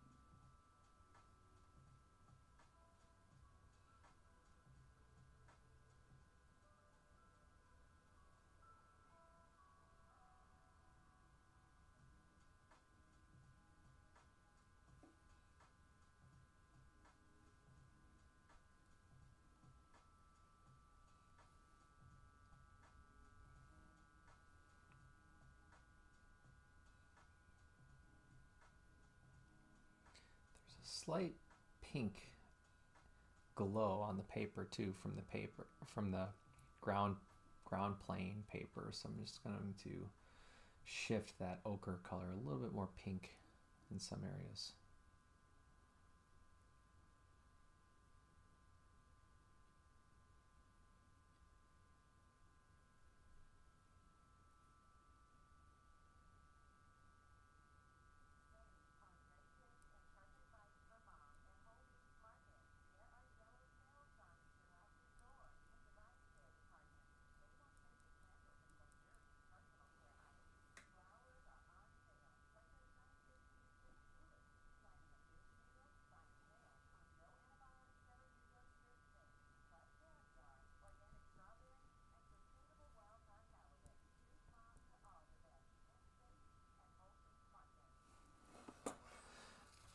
So now let's grab our sable brush again. Actually, let's use this synthetic filbert brush. It has less of a point, so maybe this will give us a softer blend.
Okay, I'm going to work on the shadow now for a little while and see what we get.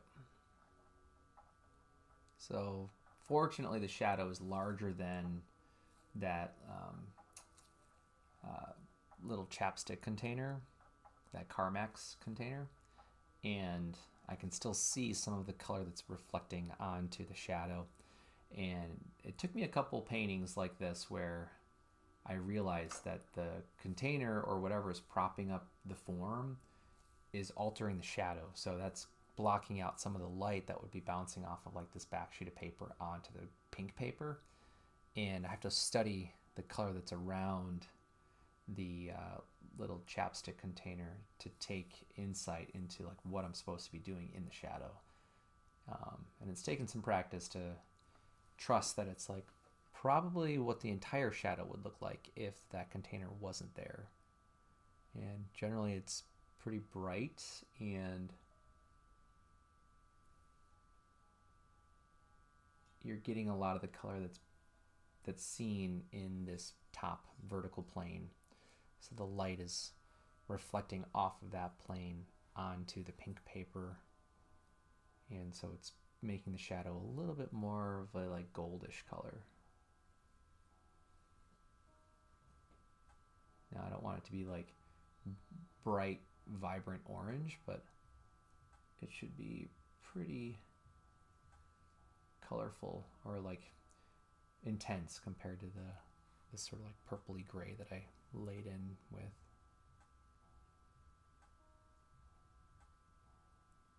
And there's typically a few rings with this one overhead spotlight. I've been seeing that in all of my still lifes too. And to be, again, just like transparency, I think that's the thing that I'm really excited about when I'm painting, is the subtlety of how the light is shifting around the shadow or on the form. And it becomes a really fun challenge to try and convey these little shifts of light.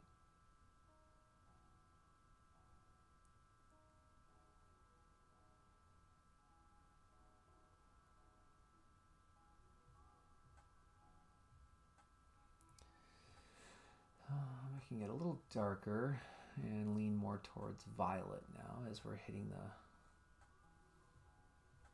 foreground.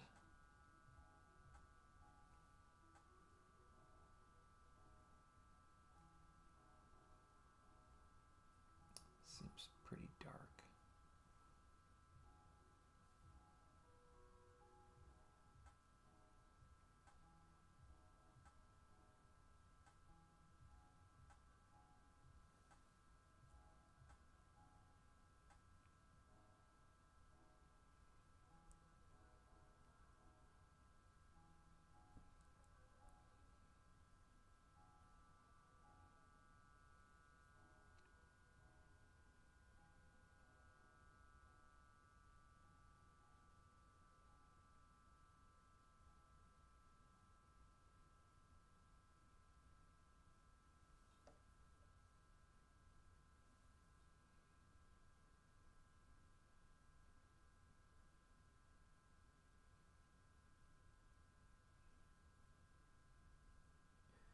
Now the way that I approach the shadow is very similar to how I approach the lemon or whatever the object is. I'm starting to sort of find simple shapes where I can distinguish a transition between light or dark, or warm and cool, more chromatic, less chromatic, and try to just see things as different shapes. And then as I build up this area or passage in the painting, I can start to add in these like more nuanced and subtle shifts of shape and mark and color. Kind of like in the lemon, you know, it's like this started as 3 different big shapes, and now there's, you know, probably like 50 different shapes that we can see on the surface. That doesn't include what's underneath the surface either.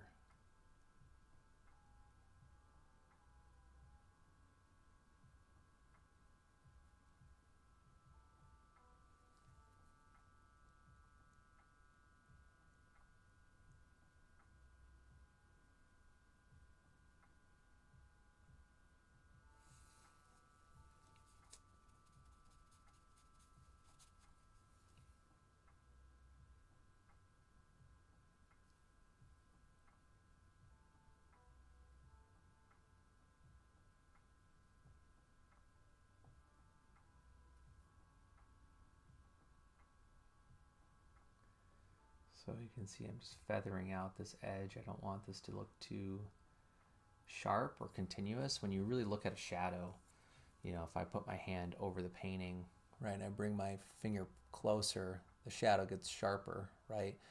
And if I was like touching, like if I touch my palette, right, the shadow's really sharp at the point of my finger.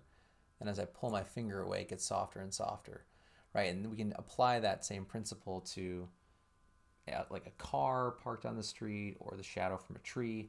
The distance from whatever's casting the shadow to the ground plane is going to alter how sharp the shadow is. And sometimes people like making really sharp contour shadows and shapes because it's like a design thing, which I've done that. It's fun to push the character of the shapes around. But in this particular painting, I really want to convey this really authentic, you know, condition of the shadow and the light and the relationship between the two. When I look at the still life, it's a really, really soft, subtle ellipses kind of shape. So now I'm going to try to get the ring. Like there's one main ring that I can see. There might be more than one, but I can see one right away. So I'm going to try to match that color property. It's a grayish purple. And that's what I typically do when I look at a color. I try to figure out what's the hue. I think this is common. You know, I think a lot of artists work this way, whether it's conscious or not, but it helps to go like, well, what's the hue? What's the chroma level? Or like, what's the hue, the value, the chroma? And you can work in any of those three different mindsets, but those are the three properties of color. You know, like this yellow has a particular hue. That's why we call it a yellow. Like all of these are yellows. They're different, but they're all in the family of yellow. That's the hue. They all have different values or lightness or darkness levels, you know, like brightest to darkest. And there's this gradient or spectrum between the two values. So these can all be placed within one of these different values or between some of these values. And then we have chroma, and that's the intensity or the saturation level of a color. And when we look at these three, it's like this yellow at the top is really saturated, right? That's a really vibrant yellow. The value is also a lot brighter than this yellow, but they're both pretty chromatic or saturated. Those terms are interchangeable. And when I'm looking at this shadow, I'm like, okay, that's kind of a purple, but it's not as vibrant as the pink paper, right? So you can start to make these comparative observations. And that's a lot of painting, and a lot of color theory is all about the relationships or the relativity of two or more properties or elements in a painting. So, you know, the more familiar you are with categorizing elements and the properties of those elements, I think the easier the process starts to become in terms of what are you supposed to do. You know, first you have to identify your problem, right? So for me right now, it's like the problem is to convey the shadow and these rings of shadows. And to do that, I have to really study the differences between each ring or the center of the shadow with the outer ring of the shadow. So I'm really thinking about the difference in value, chroma, hue, those different properties of color, but also in difference of like the edge, right? Like the edge of the shape. Is it sharp? Is it soft? How does it relate to the other shapes that I can see in that area? You know, that's a lot of painting. And people will say like, color theory is so crazy and mind-blowing, and like you'll see these videos online a lot of like I don't understand color theory. And I think people are right that what they're focused on is a concept within color theory, but the thing that they're often talking about is relativity, right? Which is this idea that when you move from a palette to the painting, because you might even look at this and go, wow, it looks so bright here and it looks a lot darker here, right? But these are the same colors. And the problem is the context, right? It's this color around this, or it's this dark next to this. Those properties are different here than the pink over here and this like darker brown inside the shadow. So it's the relationships, you know, people say color theory, but really what they're talking about is relativity in color theory, within color theory. And so what we have to get really good at is judging the similarities and the differences of our colors in our paintings. And sometimes what will happen is you can really take a lot of the information and insight from the painting. Like I can go, well, that's warmer or cooler or lighter or darker or whatever, in that interaction of two or more things, come back to what I was just mixing, and I'll know what to do to this mixture. I'm not really comparing this to the palette. I'm just using my memory of what I saw in the painting. And this is where, like, I don't think we talk often enough as painters about having like a fluency or a familiarity with our palette, you know, just like the memory, the relationship of our memory to what we do on the palette is super, super crucial to what happens in the painting. And, you know, we teach people to be like sensitive to relationships within color theory, but then they start to get really analytical about what something looks like on the palette. I'm not saying you shouldn't care about what's happening on the palette, but I do think that more of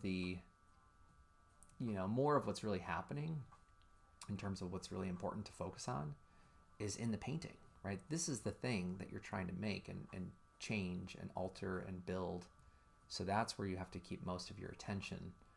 But, you know, with time, if you use the same variables and you get really used to the system of your palette, right, it's easier to understand how it's all connected. But it takes time, you know, and it takes focus and attention, and you can't sort of get there by mindlessly painting. You have to really pay attention to what's happening on the palette, in your painting, you know, which pigments are really high in their tinting strength, which ones are really low in their tinting strength, which colors are more opaque, which are less opaque, you know. And the weird thing about that is that even if you have a good understanding of like the pigment information, that doesn't mean that you're going to make masterpiece paintings, right? Like that's only one part of this whole system of what we do as artists. And, you know, as someone who's been painting consistently for like 14 years now, you know, like since I started college, every year I'm still learning new things. I'm still, you know, I feel like I'm still a beginner again at times, because there's like a new, you know, quality or property of something that I wasn't that familiar with before. And what's really great about that idea is that it allows the journey of being an artist to feel like this lifelong pursuit. You know, it's not like, oh, you learn X, Y, and Z, and now you're the top level of an artist. You know, I don't think that's kind of the way that it works. I think it's, you know, there's a lot of different factors that go into like what makes an artist successful, but I also think a lot of that is up to the artist to decide.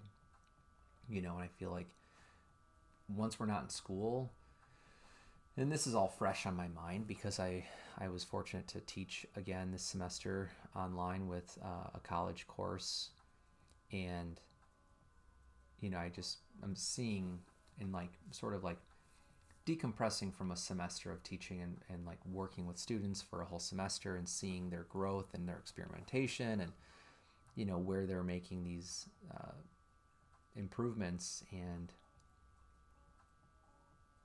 jumps in their progress. And it's becoming clear again, like this whole idea of like when you make artwork and you decide to devote a lot of your time to making artwork, you know, there are so many different pillars of the process that you can spend time thinking about. I don't really know where I'm going with this conversation right now, but I think it's really up to you as the artist to be like, okay, you know what, I'm really good at this, or I feel very, you know, equipped or adept at like this skill or this way of painting, and now I need to improve this part of my process, or you know, I want to become more familiar, or I don't want to feel lost when I'm mixing paint. Like I want to feel like I can know my way around the palette and how to get to a particular effect in a painting. Like those are all very concrete, clear goals. And I think that's also really important too as an artist, is to know what it is you're trying to do. That doesn't mean you have to know what your work is about, because I think sometimes we can get, sort of pressured into thinking, oh, I have to be in charge of the interpretation of my work. And that doesn't have to be true. You certainly can decide, like, I'm making work about this, and this is what I hope the viewer also gets from my work. Or you can be on the total flip side of that, and be like, I don't know what the work is about, and that's why I make it. I want to hear what other people think about the work. Or you can be kind of like me and be in the middle and sort of fluctuate between those two ends of the spectrum. And I think most people kind of are like that. We just sort of, each project is kind of doing a different thing, but they're all related still. But anyway, I think that kind of stuff is really interesting to think about as I struggle to get my shadow in the right place here. Shadows are so weird. I love painting them, but they're so weird. And it's like, they're kind of like clouds, where like you can sort of make up a version of what you're seeing, and chances are the viewer's not going to really be able to know or tell how accurate something is. But if the shadow is in relationship to something else in the picture, you're sort of inviting a viewer to go, well, this, these are are these related? That's kind of like a question you're asking the viewer, and then they can go, well, yeah, kind of, or like, not really. That doesn't make sense in the proportion or the color. And part of what I'm trying to do here right now is, like, I want these to feel connected, kind of like the glow on the bottom of the lemon. Like, I want it all to feel like it's all in one place. It's all one environment in one moment. And for this moment, I'm trying to preserve what I'm seeing here.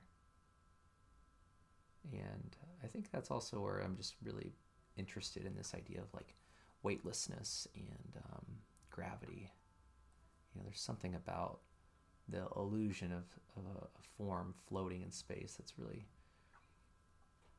intriguing to me right now. And I've tried to, like, psychoanalyze that with some of the other paintings I've done like this, but I don't really know if I have a good definition for what they mean or what I think they mean. If anyone's interested in sharing their own interpretation, feel free to share that in the comments of the video, but no pressure.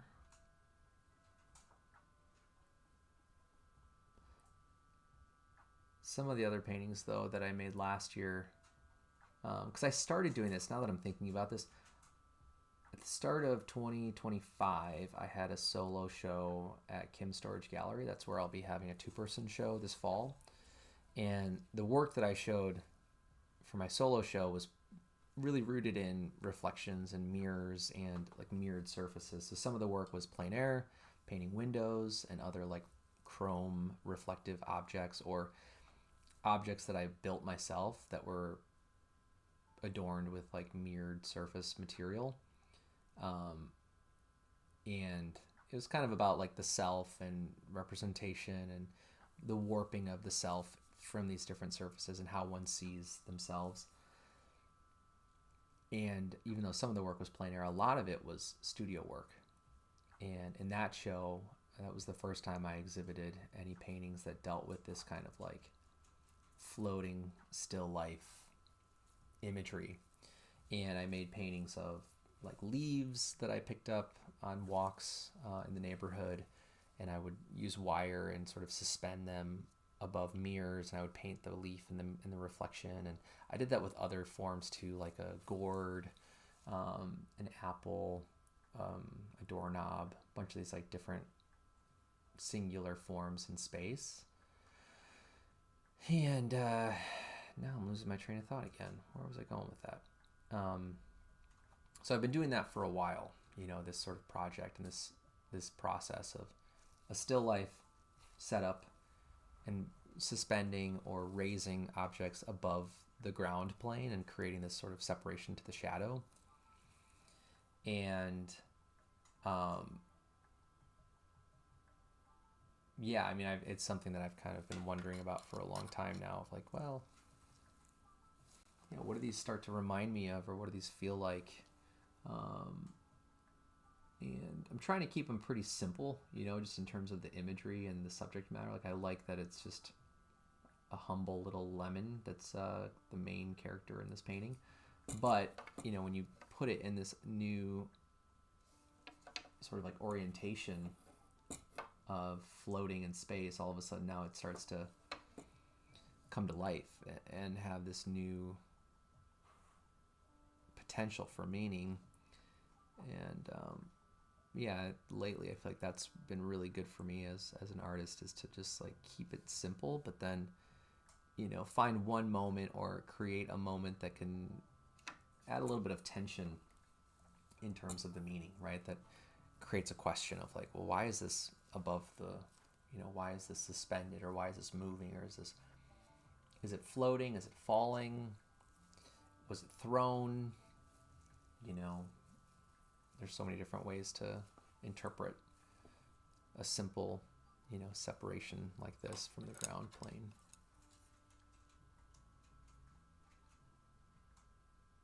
Okay, gotta keep softening this shadow edge.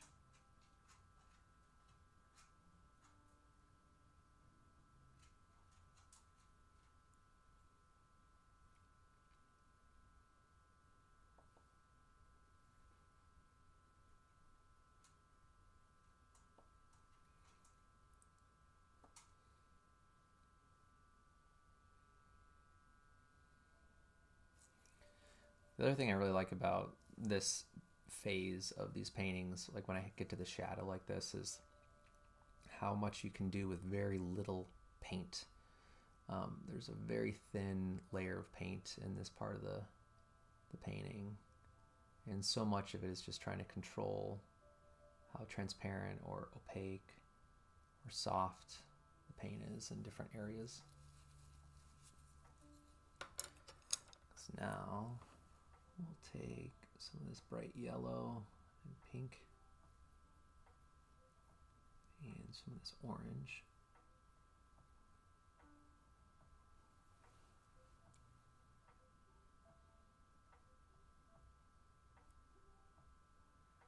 So I'm noticing that reflected orange off the back paper is a little bit more opaque than how it currently looks. So let's grab some more paint.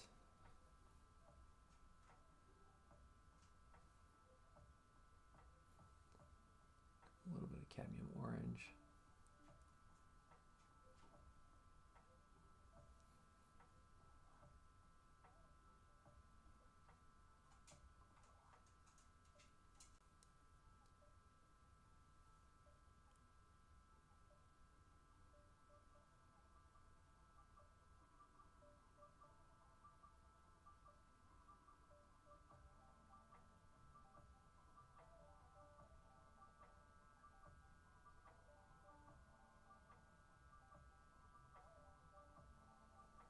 And then on the outside it gets lighter, but it's more pink. So let's grab some of this lighter peachy color.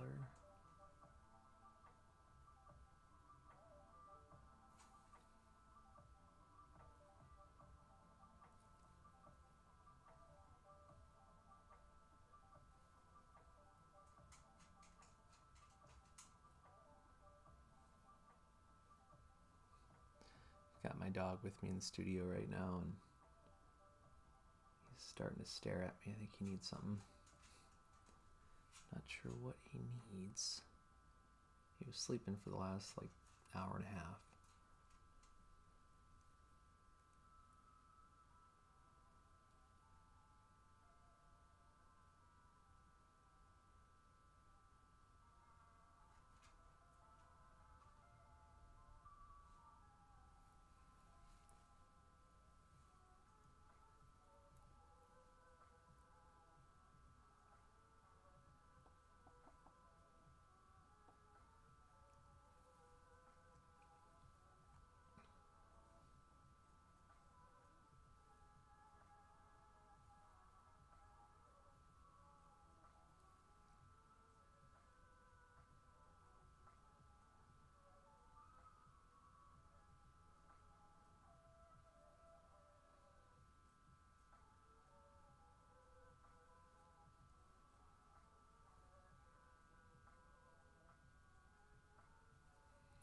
So in the shadow, there are all these little thin, like,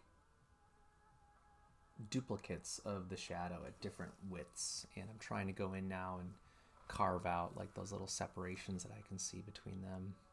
And I feel like this is where the shadows really start to pop and feel a little bit more believable, is when I get into this level of the details. Which for me is fun, because it's pretty abstract when I'm really looking at that information. Like it just looks very organic and soft.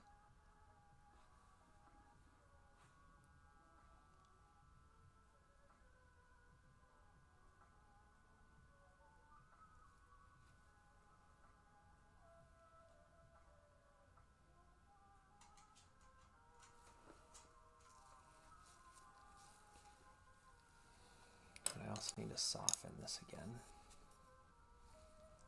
Actually, let's use this sable brush.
Down here in the foreground, the light is pretty intense outside of the shadow. So I'm going to bring in a lighter pink.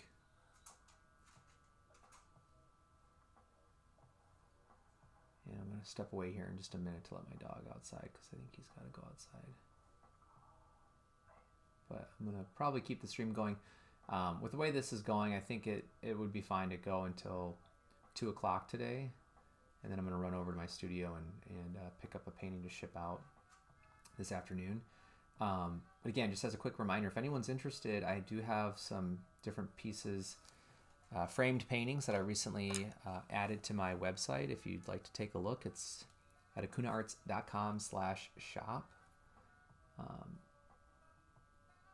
Yeah, go ahead and take a look. And if you have any questions, feel free to reach out to me.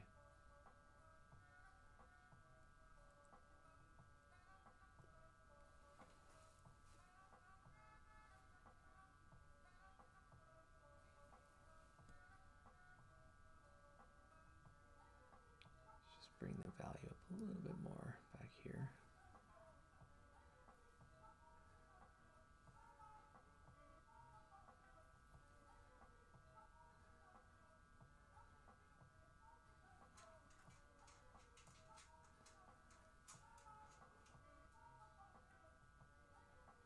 It's probably a little too much paint, but that's okay. And then we'll add some of that down here in the foreground too.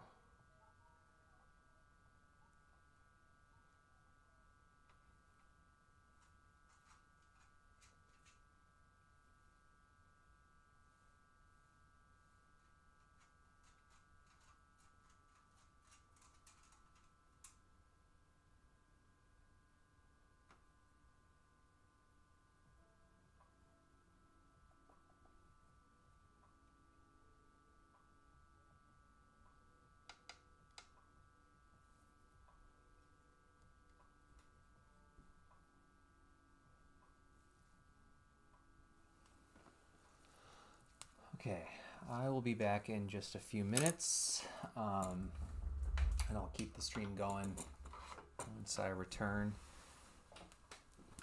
Hopefully it'll only take a couple minutes to take care of this stuff. Let me put a little reminder up here for us, just so people know I'll be back.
Okay, and we're back. Let me switch screens here.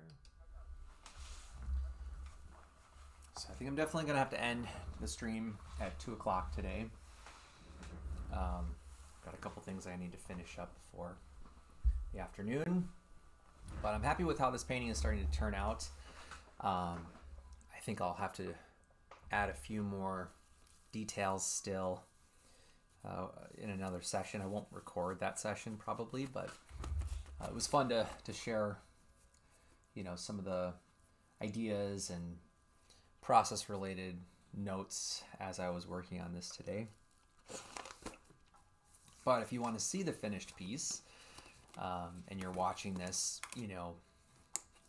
let's say by like July of 2026 or at any point after that, you can probably see the finished image of the painting on my website in my portfolio. I'll try to remember to make sure this is posted there at some point.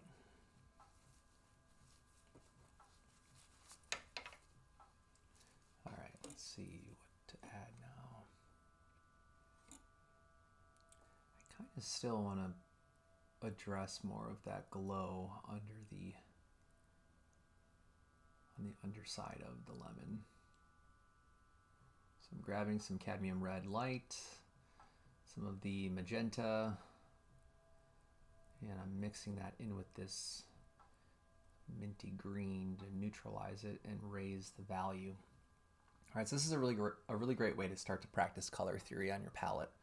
So I started with this pretty intense red, And by mixing it into this green, it's kind of like key lime green color, the value of that green is so much brighter than the red that it's going to start to raise the value. Now it depends on the tinting strength of whatever's in this green. It might barely raise the value, or it might really quickly raise the value. But we end up with this middle, it's like slightly brighter than what we had before, but it's also a lot less chromatic in terms of its intensity.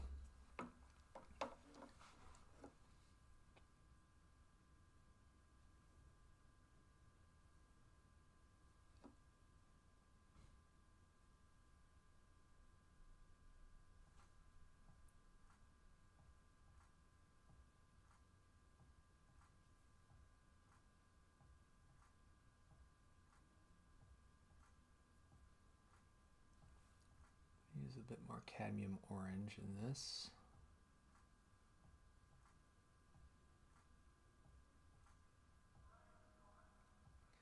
There are a few bumps and ridges on the bottom of the lemon that look really chromatic with the way that it's reflecting that pink paper. I think I need to bring those in.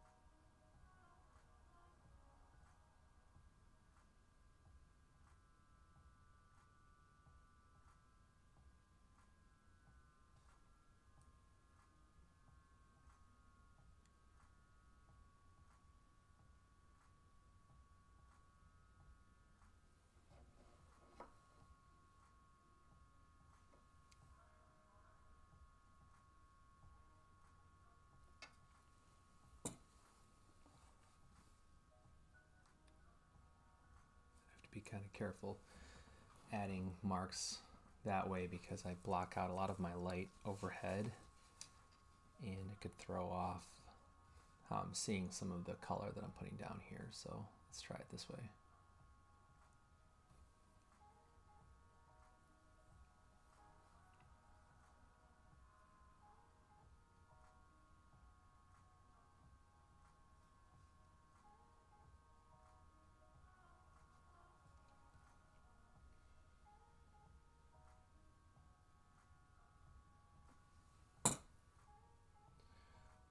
Some yellow or gold ochre here, a little bit of burnt sienna and cadmium orange, maybe a little bit of cadmium yellow. So I feel like this could be a bit more chromatic in here.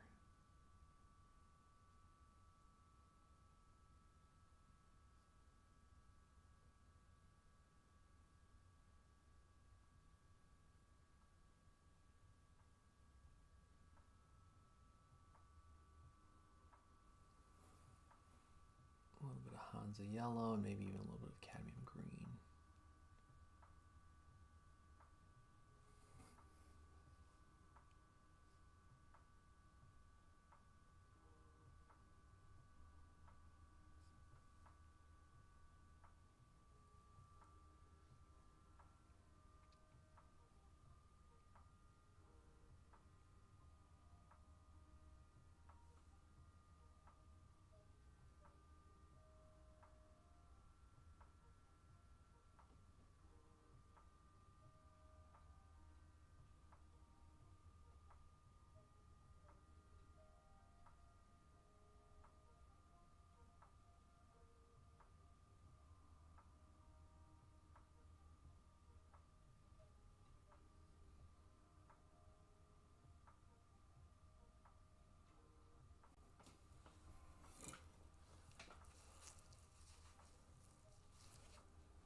one of the things I want to do is enhance the highlight.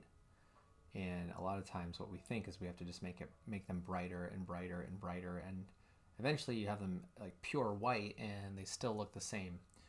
Now the best way to solve that problem is to make the surrounding area darker, just as one example. You can also play with other types of contrast like chroma or hue, but lately what's been really fun is to go in after I've put in my highlights and then darken some of the surrounding area, and it brings out more contrast in the highlight then.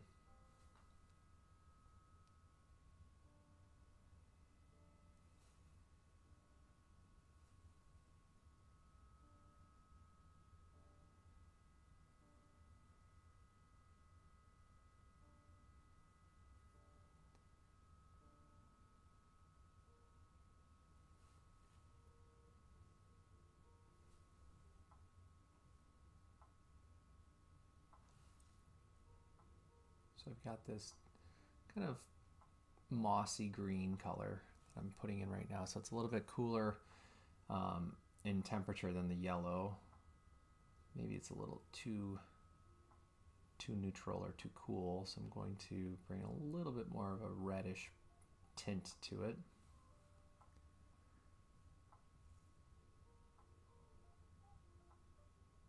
Just to see if that maybe helps make a difference here. Also got a nice little crease in the skin of the lemon. I can put that in here right now.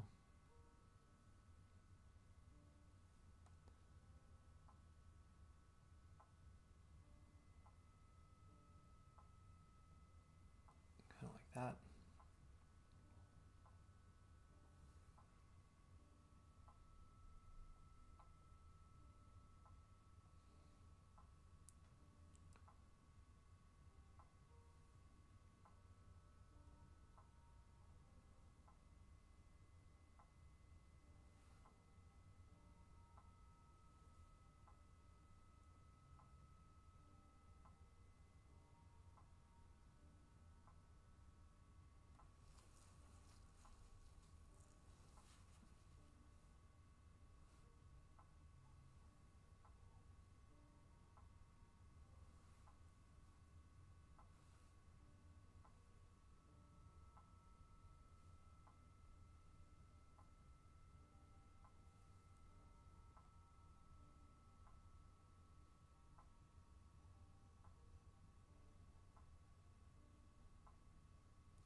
For the highlights, if I make the paint more heavy bodied, like a thicker texture, that's a really great way to also use the way that light hits the painting to reflect a brighter sense of contrast in the highlights. And that's something that you see a lot in Rembrandt portraits, where like the nose and the forehead and the cheeks, where there's like these higher sort of ridges of the volume, you'll see these really thick, gestural applications of paint where they peak, like the paint is sort of peaking in different directions. And what's happening is as the light is hitting your painting or his painting, it's bouncing off of all those little peaks, and it's sort of like creating this really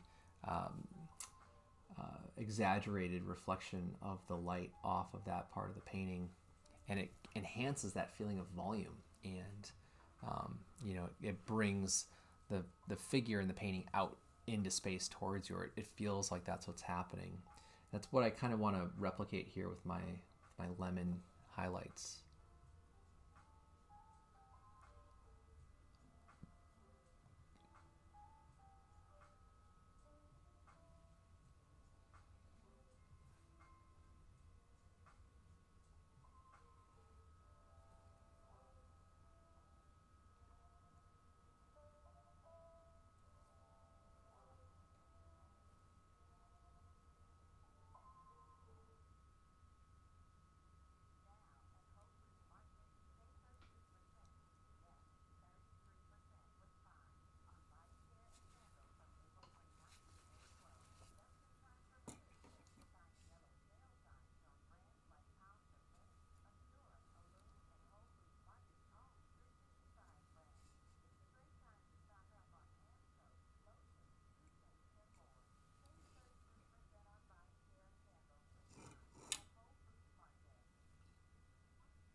Hey, Mark.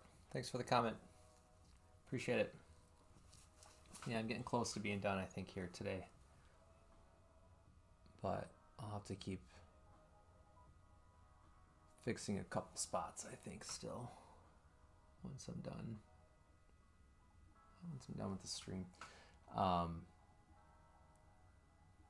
Yeah, I kind of have like a nice little series going here with these little still life paintings. I'm excited about these.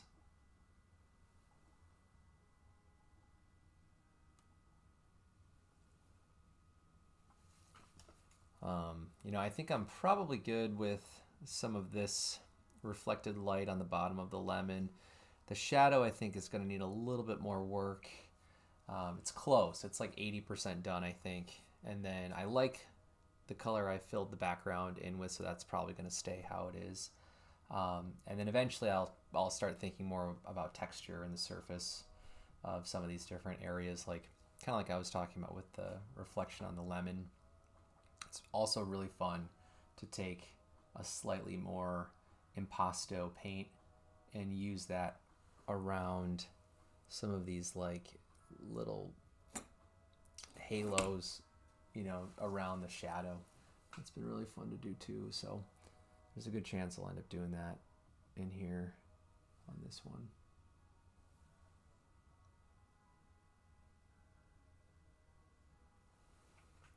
Even just like that, like a little thin line like that can bring a lot more, sort of depth and intensity to the painting.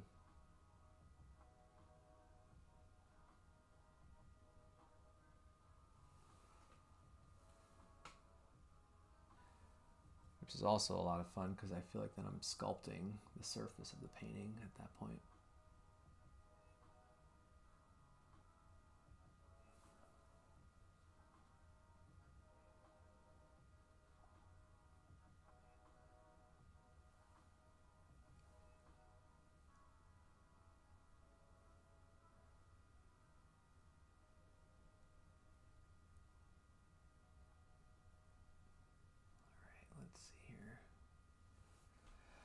So yeah, I've got about 15 minutes or so left, I think, and then I'll probably call it for today.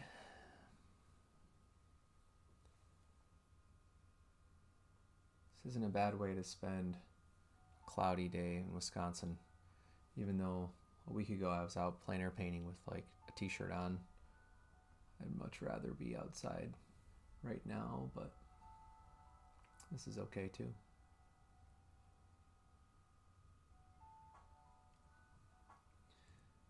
Earlier this morning it was like snowing, and then we had some hail. Luckily it was really small pieces of hail, but it's like, man, I was getting used to really nice spring weather there for a few days.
I don't know how well you can tell on screen, but this point in a painting is always really fun, where you start to get some variety and texture on the surface, and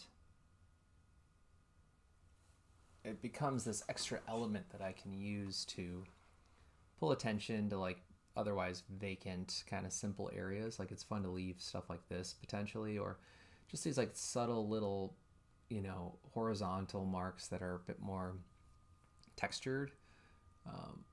Is really fun to play with at this point. And typically that's when I know I'm getting close to being done with a painting, is when I'm starting to think more about the surface of the painting, unless there's something like that's standing out in terms of values or edges.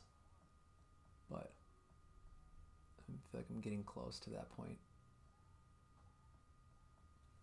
It's also just a challenge to try to get this color to match the paper that I'm looking at. It's such a weird pink. It's almost like bubblegum pink. And with how much light is reflecting off of it, it gets kind of pale in some areas, but then in other sections it's still very chromatic and vibrant. So that's kind of the thing that it's good for me to practice, like how do I make it seem like one sheet of paper, but that there's this subtle shifting of chroma and lighting on it without losing the local color of the paper. So it's really fun. It's a fun aspect to this particular painting right now.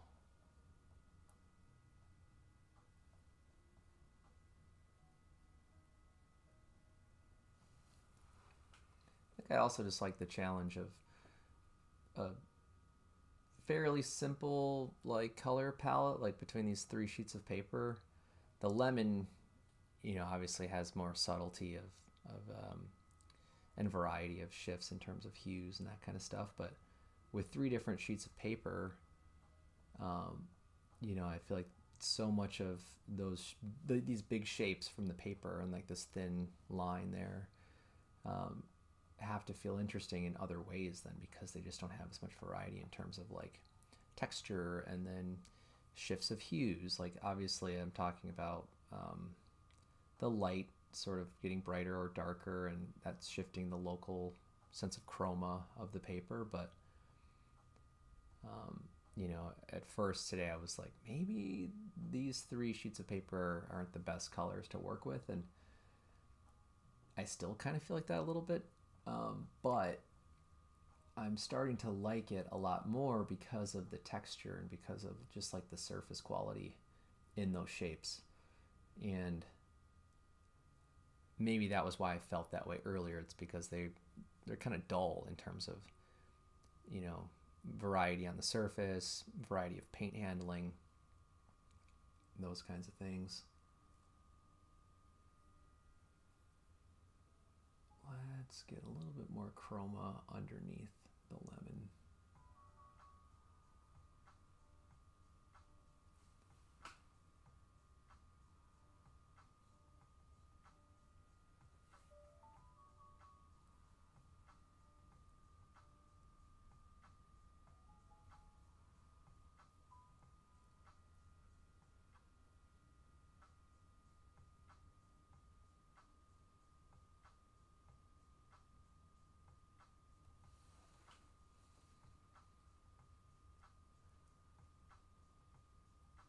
And I think it still kind of looks like a pear or a mango, so I might need to come back and work on this a bit more.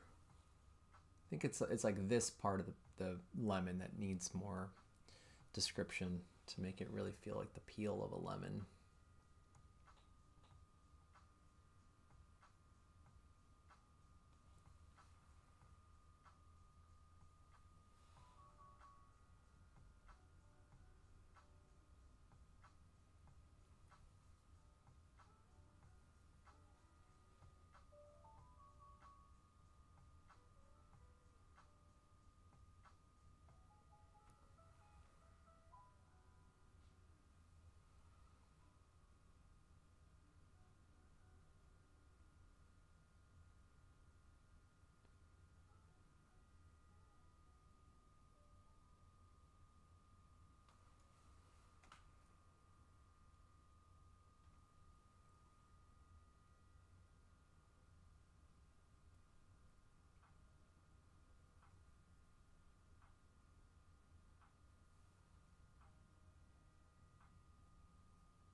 Kind of messed up this little orange passage right here. It's kind of not really making sense, but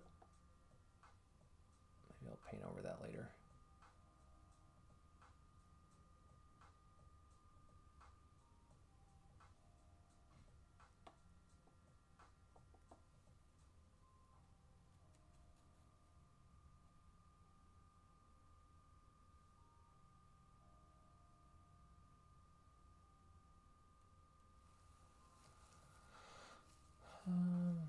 Okay, 5 minutes left. Let's see what else I can do in 5 minutes here. Man, every time I look over at the lemon, this shape down here just seems more and more chromatic and orange. So I'm just going to push this a bit more, and then I'll know if it's too much, I guess. But it's really glowing a lot right now.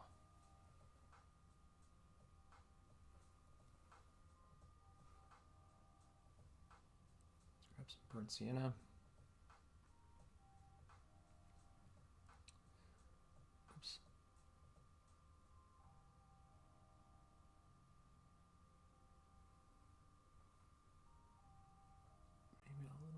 alizarin too.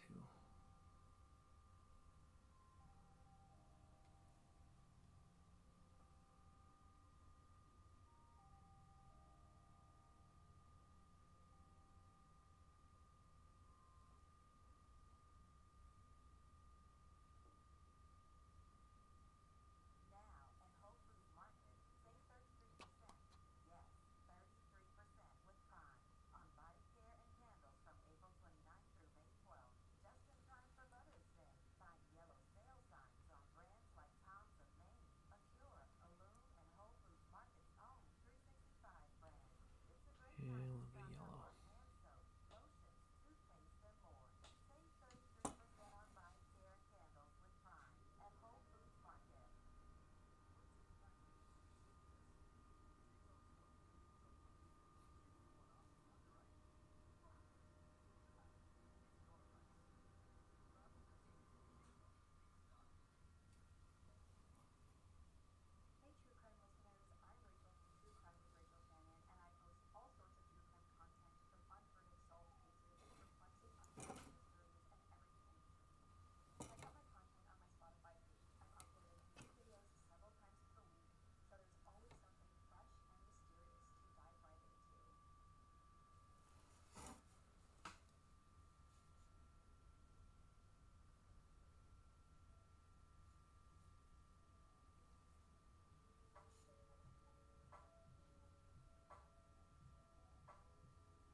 All right, I'm going to start to sign off here, I think.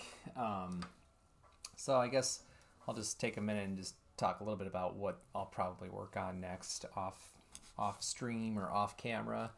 I do really like the texture and the variation of the pinks and the orange, subtle shifts in this flat ground plane.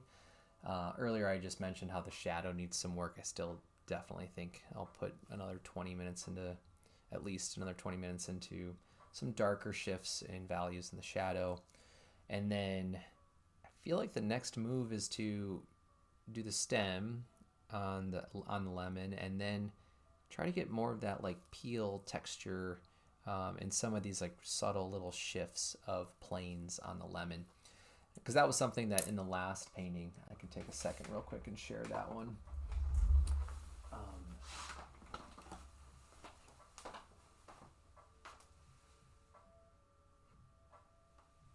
Let's grab it off my shelf, because in this one it's still really wet, so I gotta be pretty careful with this. I feel like that like kind of lumpy texture of the lemon was a lot more visible in this one, and part of that for sure is that you're seeing the front and the top and the bottom of the lemon from this profile view, and in the one I'm doing right now it's twisted a little bit in space, so we're only seeing the like stem of the lemon, and the bottom of the lemon has this really satisfying like ripple that was really helpful in making it feel like that thick peel kind of rind texture.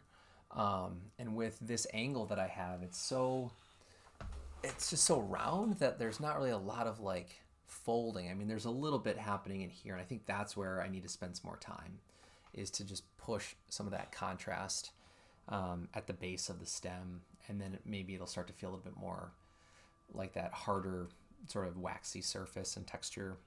And then that glow, I was talking about this earlier in the live stream, you can kind of see above the lemon in this painting, there's a little bit of like a purple halo around the yellow, and that's what I was trying to do in this painting with that kind of violet gray. So I might make that stand out a bit more in this painting that I'm working on right now. This one was also just really fun because of that electric yellow-green reflection. I think that was a really fun contrast as like an analogous color to work with the lemon.